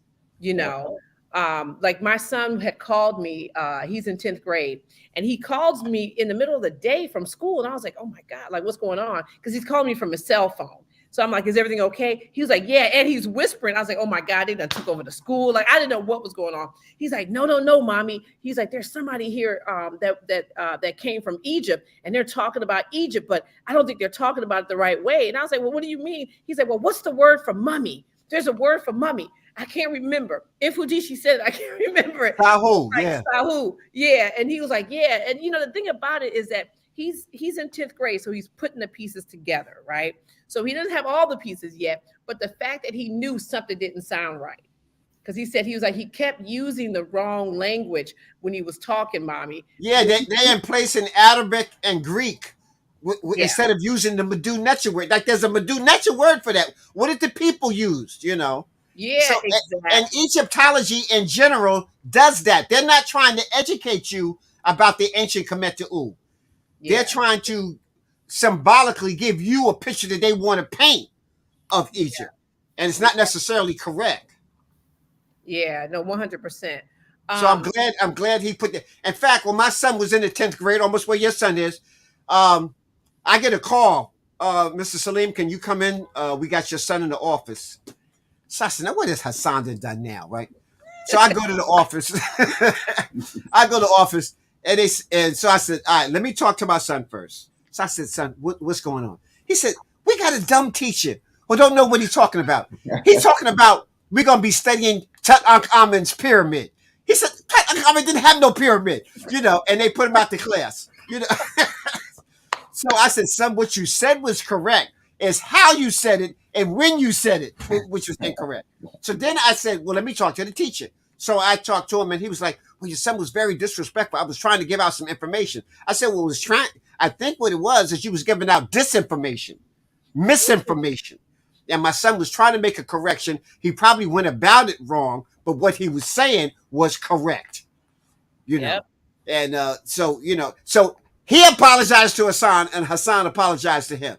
So everything went pretty well. So I just said, but see, Hassan is always like whatever's on his mind, he's just going to say it. Yeah. So I was trying to teach him some tact. Son, you gotta have some tact when you do this. I don't think that lesson went over well with Hassan. No. So. We were just real little. My son is a chef. We used to pride the men in our family could cook, right? So when he was growing up, Friday would be Dad's day to cook. So I'd throw down in the kitchen. I'd be, so we sitting at the dinner table, and Hassan sitting across. He was like, "Oh man, Dad, Mom ain't got nothing on you." And I'm like under the table, right? Bam, son, what are you doing? He said, "No, Mom can't touch you. I'm kicking. Why are you kicking me? I'm just telling the truth." I'm like, "Son, ain't nobody asked you that." And then the mother says, "Oh, you like your father's cooking? Well, he can cook for you from now on." So I got to pull him in the huddle. I'm like, "You can't volunteer the truth like that to hurt somebody's feelings." I was just sharing the truth, So he's always been real like that. I had a friend one time, we at the festival, and she had like the Egyptian eyes, like the eye of Haru, right? Yeah. And the makeup. So Hassan comes up and says, "Dad, she looked fake," with his hand all in her face. I'm like, "Oh no." I said, "Son, go get something to drink." He said, "I just got something to drink. She looked fake." Oh God. And I can see Hassan saying all of that. All of that. I mean, she did kind of look fake. So now, so Pamela wants to know where she can get your clothing from. On the website. Where can they get? They can go on my website right now. Brother Wajetti's put up a lot of the pictures, but they can also just go into my store, into the shop, and they just go on the clothing. There's a section just for tops if they only want to buy a top. There's a whole suit. There's a section for just crowns. If they want specific crowns, they can order just a crown. And we kind of guarantee once we've got the order, a 10-day delivery, so okay. So they can get it. Okay, yeah, that's what's up. So they can just go on, Yeah, you got to get the whole outfit, Pamela, you got to get the whole outfit because you can't wear it without the crown. You need the crown. Like you got to have a whole ensemble. And he has coats. And it was good because even in the show, a lot of people who modeled the clothes bought their outfit that they modeled. They got so many compliments on the outfit, that they bought that outfit. I get to keep my outfit. I was like, "What's up?" I know, bro. You got to buy them. Yes. All right. Well, so you know what? I think that I think that's everybody. I've gotten, conversation. It's so interesting when I put the call out. It's, you guys are all up in the chat. Once I say, "Hey, you want to come onto the show?" It'd be crickets. People are like, "Oh," I was like, "Yeah, come on," But like if it was radio, people love talking on the radio. But I want to say dua for all those people who showed their love and can come out. Anybody that's in the New York area tomorrow. Oh, if you're in the New York, New Jersey, Connecticut area, come on down to the to the Black Genesis Museum of Culture and History, so they can share from 2 to 5. Yes, 2 to 5. We have lots of food. 2 to 5. Come down and just get a piece of vegetarian cake. Yo, let me tell you, that little lady, whoever that little lady is that made that Kwanzaa stuff. Oh my God, that food was off the chain. Yeah, Mutrita. She is the chef. Besides her son, of course, but yes. That's Mutrita. There'll be plenty of food tomorrow. So yeah, if you can come, please. We love to share, obviously. So yeah, family. Like make sure you get in on that. Yeah. So again, I want to tell people before they go, make sure if you can't come tomorrow, you'll see me at the Black Excellent Conference in Queens on March 4th. In March, we'll be going to Costa Rica. And in April, we'll be going to Kemet, back to ancient Egypt, on the tour. So those are our immediate tours. And then again, you can start putting down now on our trip to Brazil. I tell you, that's going to be off the chain.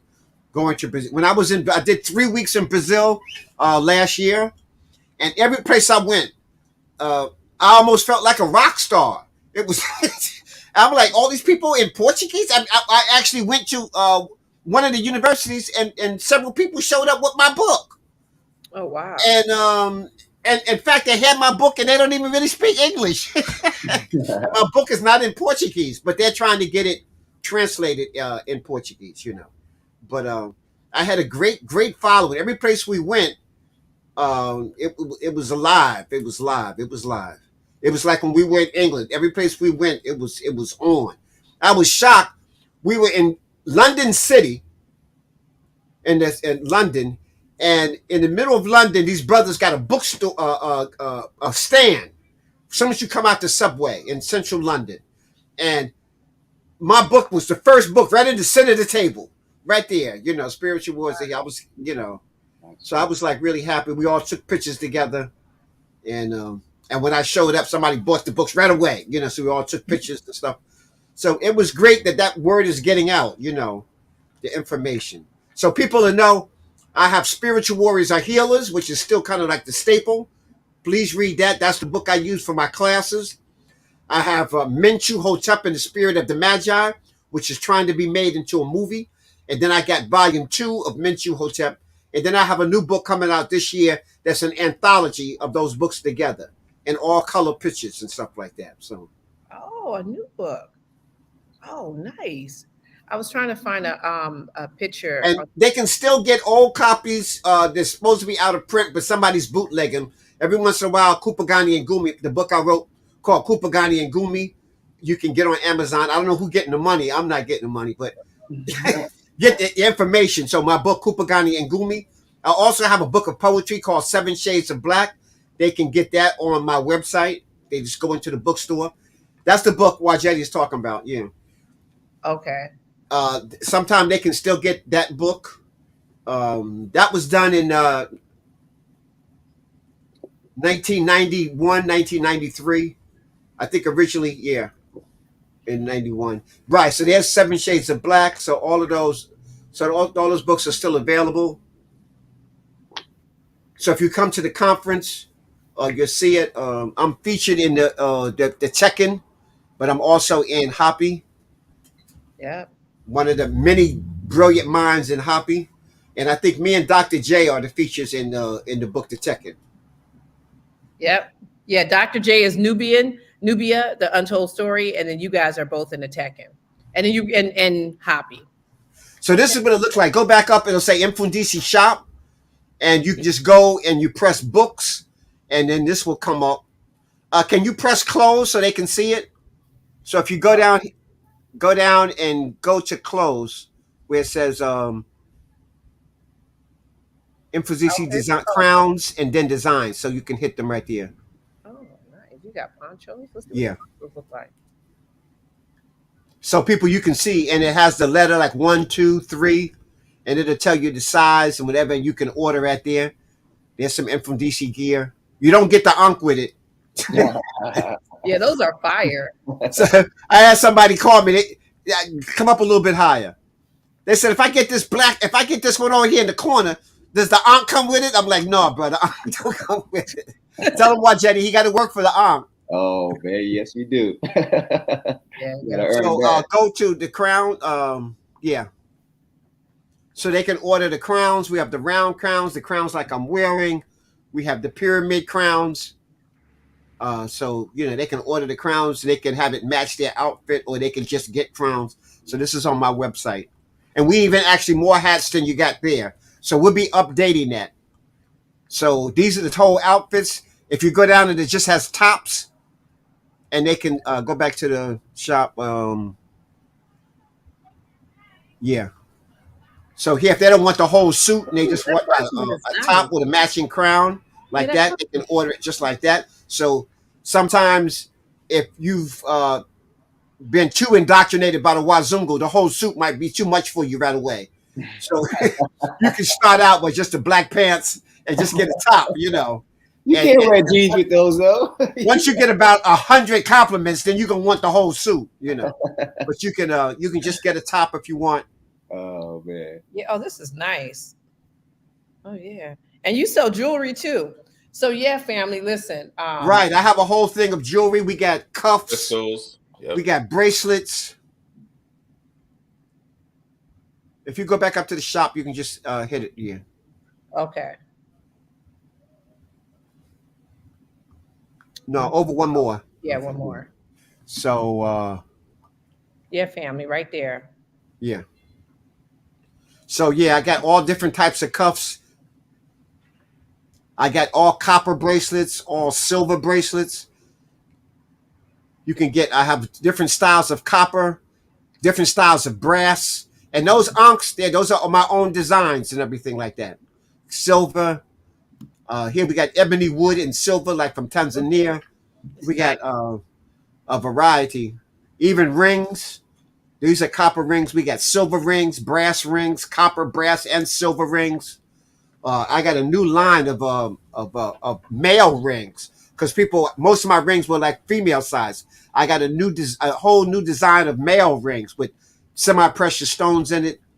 Can you talk about getting an ancient Kemetic name? Somebody asked for that as far as a consultation.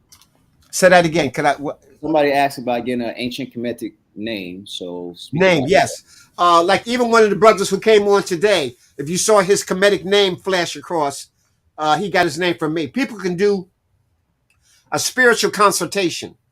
And in the spiritual consultation, I do your numerology, your crystallology, your herbology, your natal chart. I show you how all the planets connect to you. We talk about what you did in your former life, what you're doing now, and where you need to be going, how you need to be present. I take like the last chapter of my book, Spiritual Warriors and Healers, and how you forge your destiny. Why were you sent here? What is your talent?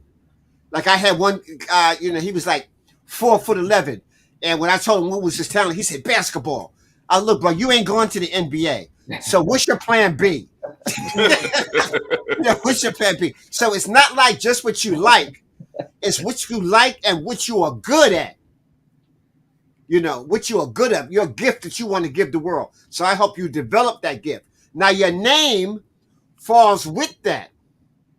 So after you know what all of that's supposed to be, you know what your gift is. You know what your talent is. You know what you want to do and what you want to contribute to life. Now your name is supposed to help you on that journey.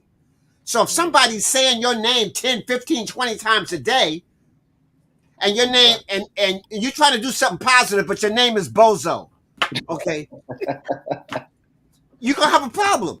Or watch this, like some people, they name their son Sally.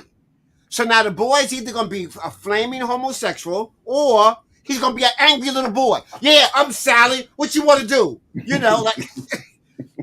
So you give them a name that's indicative. Like I had this guy, his name was Rufus Booker T. Washington Clarence V.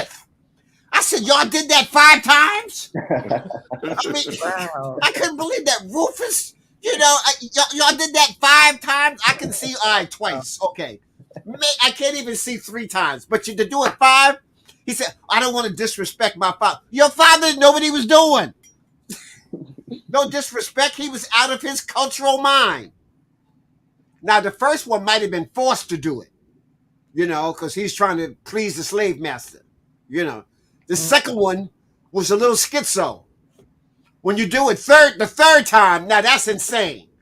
And for you to come in here with the 5th, you totally out of your mind. You needed, in fact, this spiritual consultation, I'm going to pay half of it for you. There it is. So the name is supposed to help you on that journey. Yeah. Like when I'm talking to somebody and they go, Mfundishi Jhutyms. Yes. My back is straight. Yes. Right. You will never see me at Smitty's Lounge at 3 a.m. having a cold one. Okay. That's not indicative of what Mfundishi does. Okay. All right. So I'm just trying to just show your name is going to point a path for you.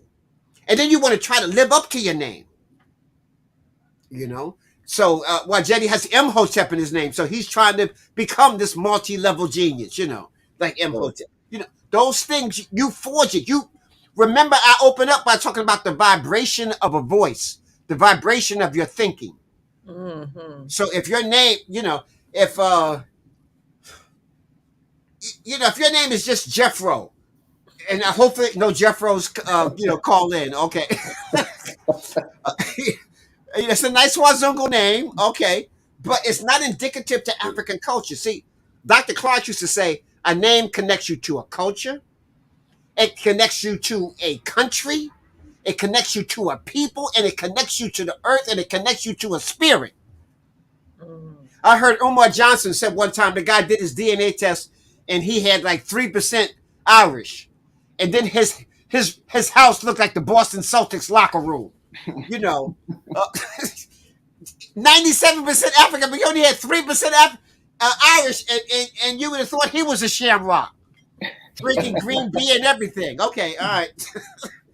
So we have been programmed to be so ashamed of that African, part of us, that we embrace any other mixture, to the point where people who are half black, one black parent, they call themselves biracial. No, you're an African with some Wazungu blood.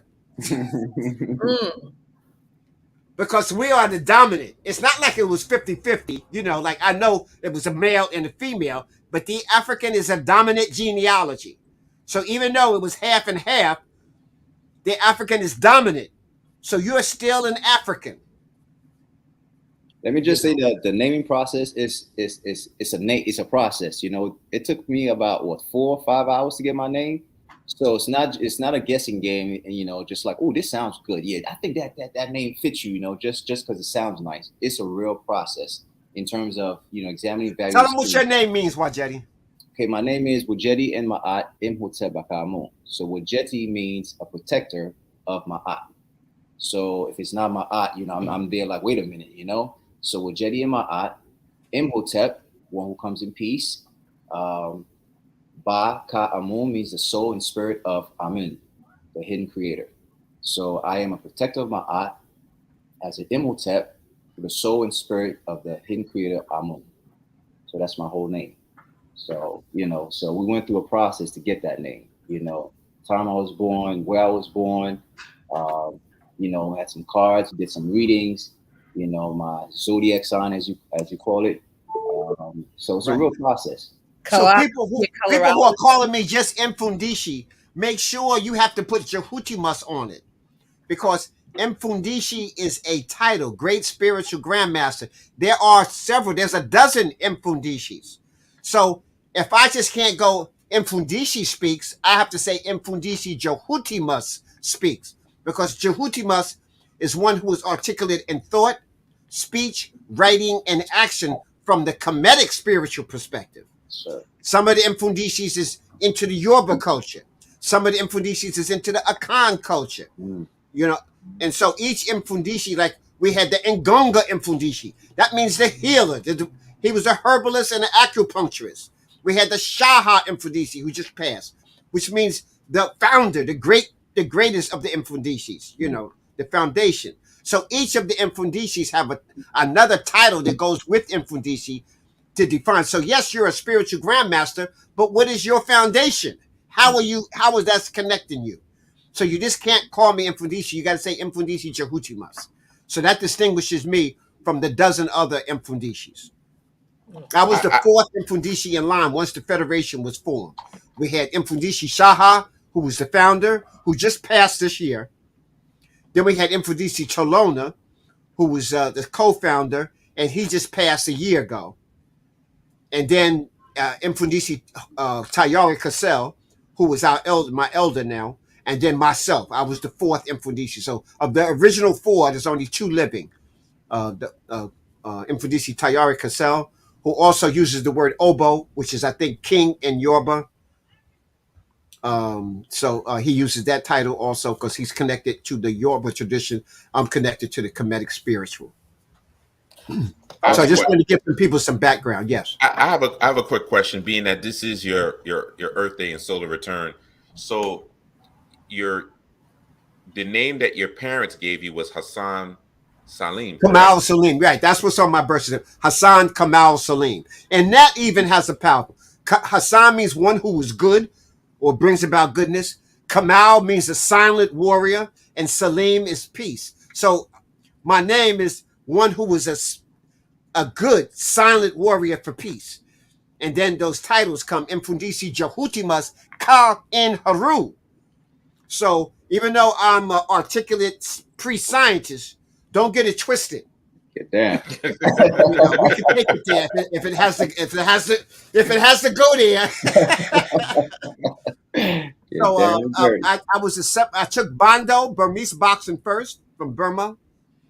And I was attracted to that because it had an African rhythm to it, and it was very spiritual. You like pray before you start.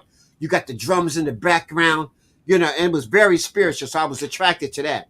And then from that, when I got to college, I didn't have access to that anymore. So after that, I took Kung Fu.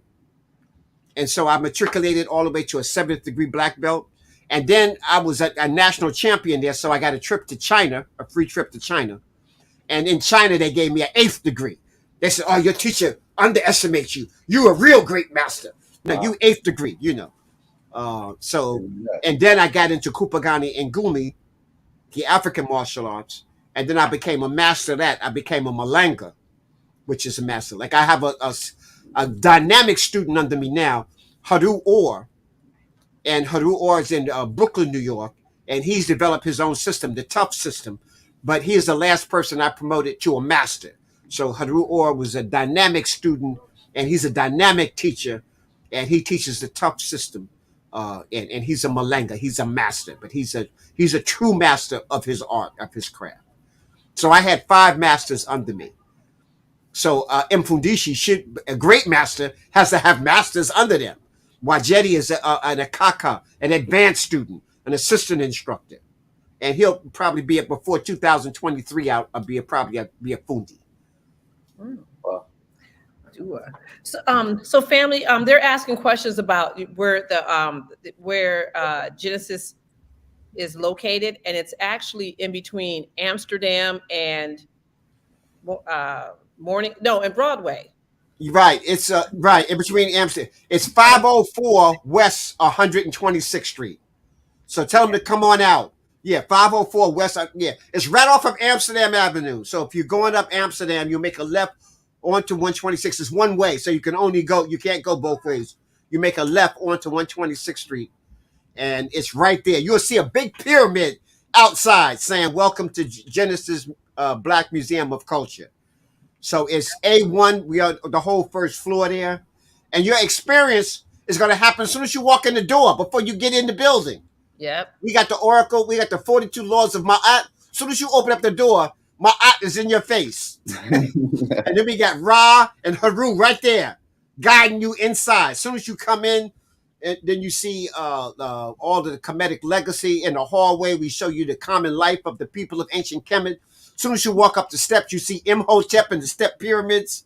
You get to the door and you see Nefertiti. And once you come in, now you got a whole nother cultural experience happening.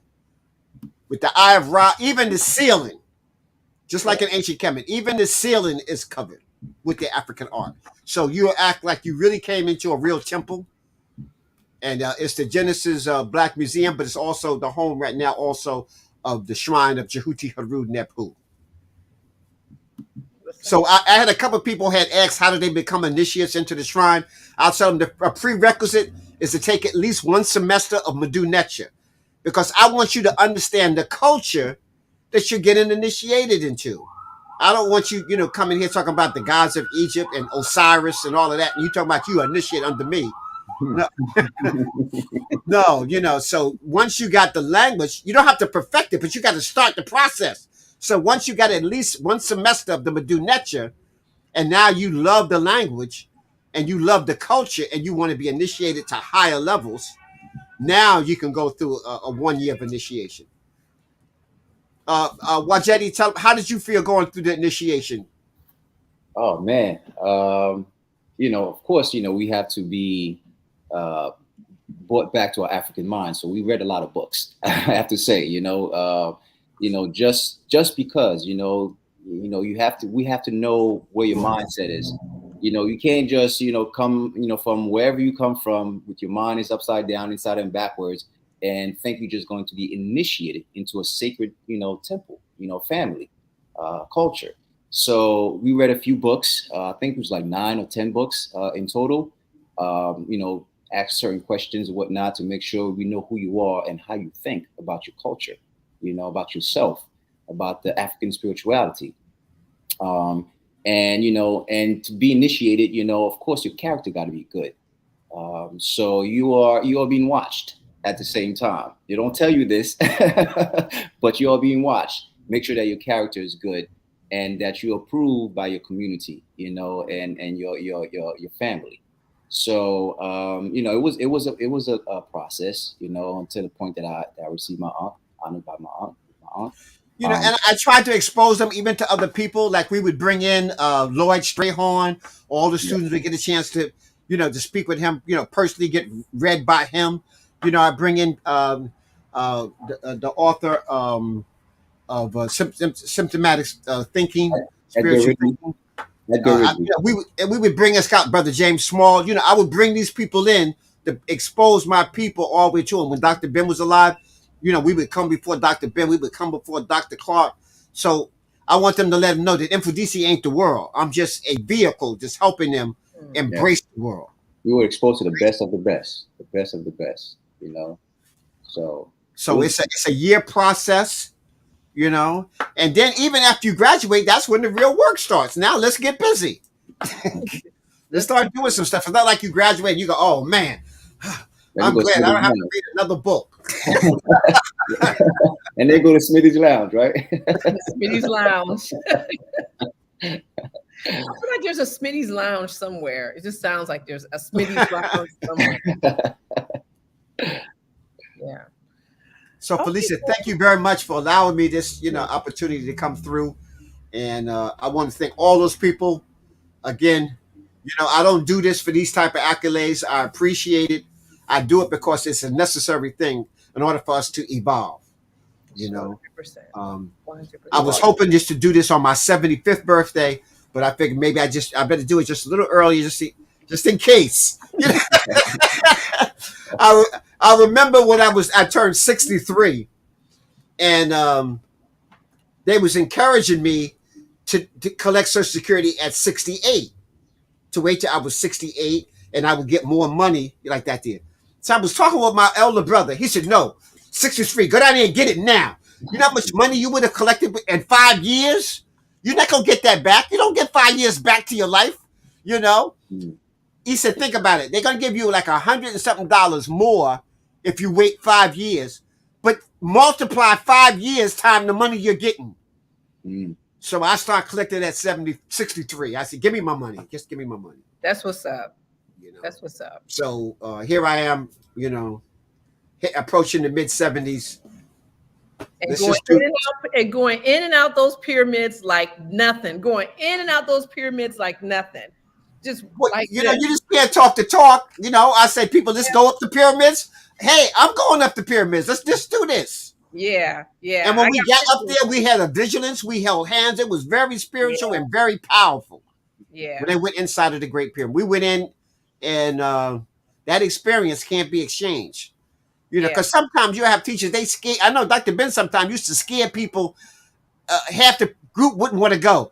If you got a bad heart, if you got asthma, if your back hurt, if your big toe ain't right, if you're out of breath walking up the steps, you definitely don't want to go there. Yeah. If you haven't ran the marathon in your life, you don't want to do this. Yeah. I mean, he was 3/4 of the people out of going. You pay $3,000-$4,000. No, take me. I'm going. Exactly. We had somebody that went with us in September that had a hard time. They were in a car accident, him and his wife. So they had a hard time getting around. But let me tell you, they was up in them little pyramids. They had to take a little break. Take a little break. They got themselves together. They take your time because ain't nobody got a stopwatch on you. Yeah, and you come all the way there. You go all the way there. You've made your whole pilgrimage there to just sit outside. No, we're not doing that. Just take your time and go. Just take your time and do it. Experience this. Yeah, he had a good time. All right, fam. So listen, last time, February 4th, listen, you want to be in the house. Everyone will be there where you can just talk to them. Wajedi, you coming through? Yes, I should be. Yes. Yay! I thought I was gonna move, but I'll still be in New York, so I'll be able okay. to come. Oh, yeah. All right, yeah. And that way everybody can just talk to everyone. You know, you can touch, you know, and say, hey, what's going on? You know, and everyone will be right there available.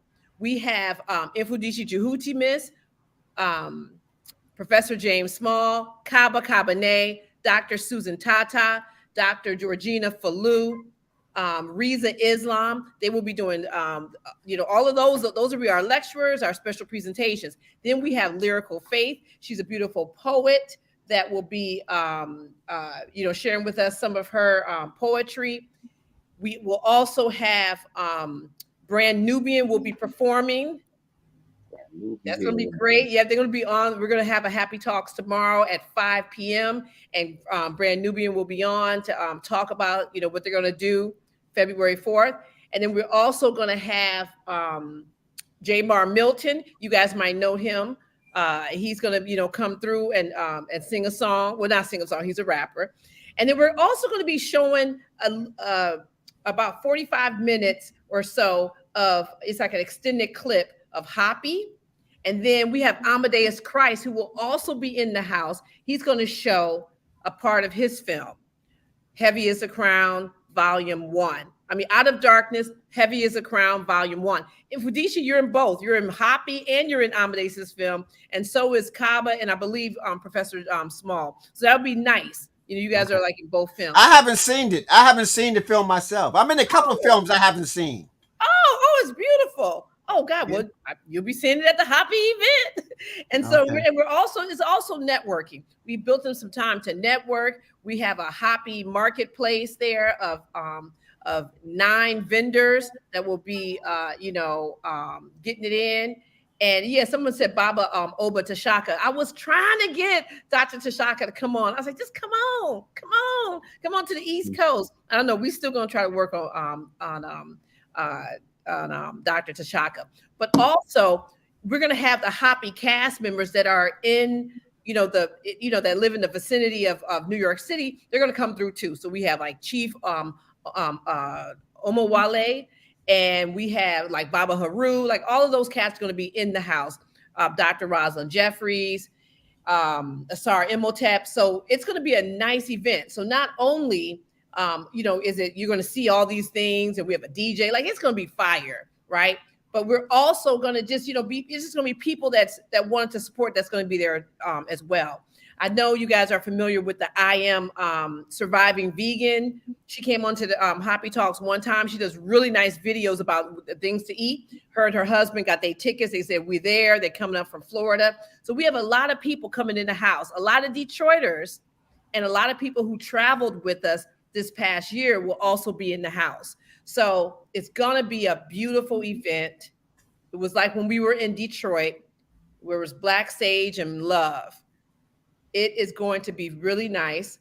You know, so if you can, family, make sure you get your, you know, your tickets.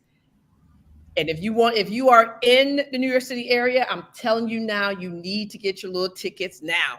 Okay, don't come there day of thinking there's going to be some tickets left, because the tickets are going really well. Okay, they're going pretty good. So family, make sure you go to happyfilm.com. It's right there. So I want to give a shout out to my 2 children, Zuena Iman Salim, who was a dynamic, powerful person.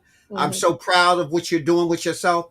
And my son, Hassan Iman Salim, I want to say dua to you. You know, he's just doing a fantastic job. He's living, both of them are kind of living their dream. So I was able to, I'm glad to be there for them and their mother to be there for them. I want to give a shout out also to Sister Heather, who is helping me right now through things I'm doing.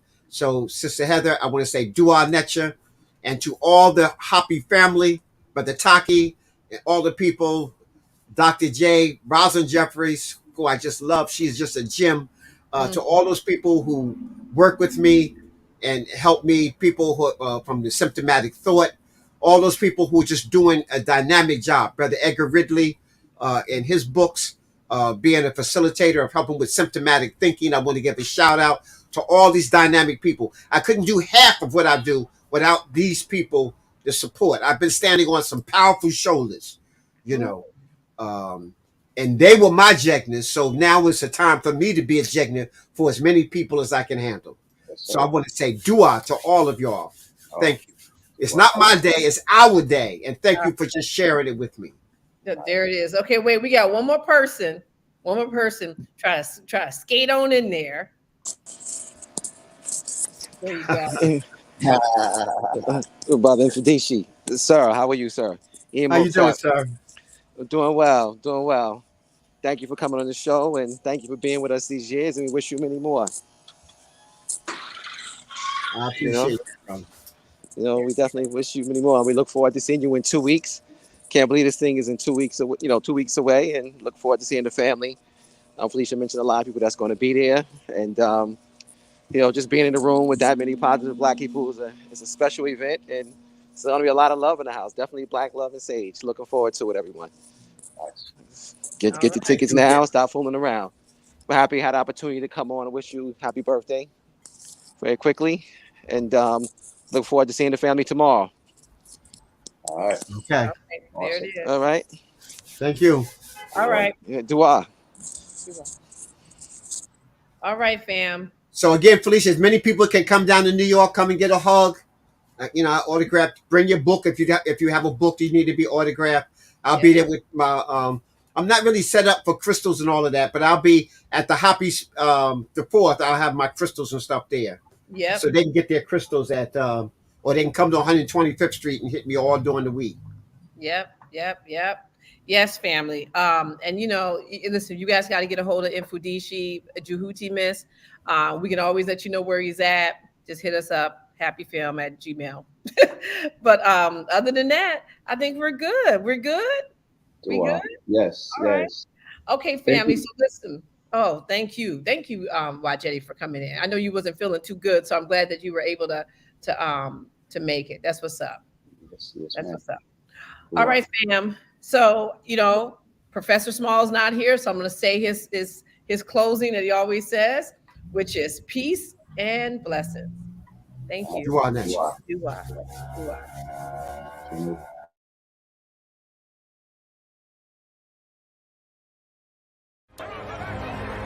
I don't know what we can talk about in this nation without talking about white superiority. Honestly, Who defines the meaning of God also defines the relationship between economy and God.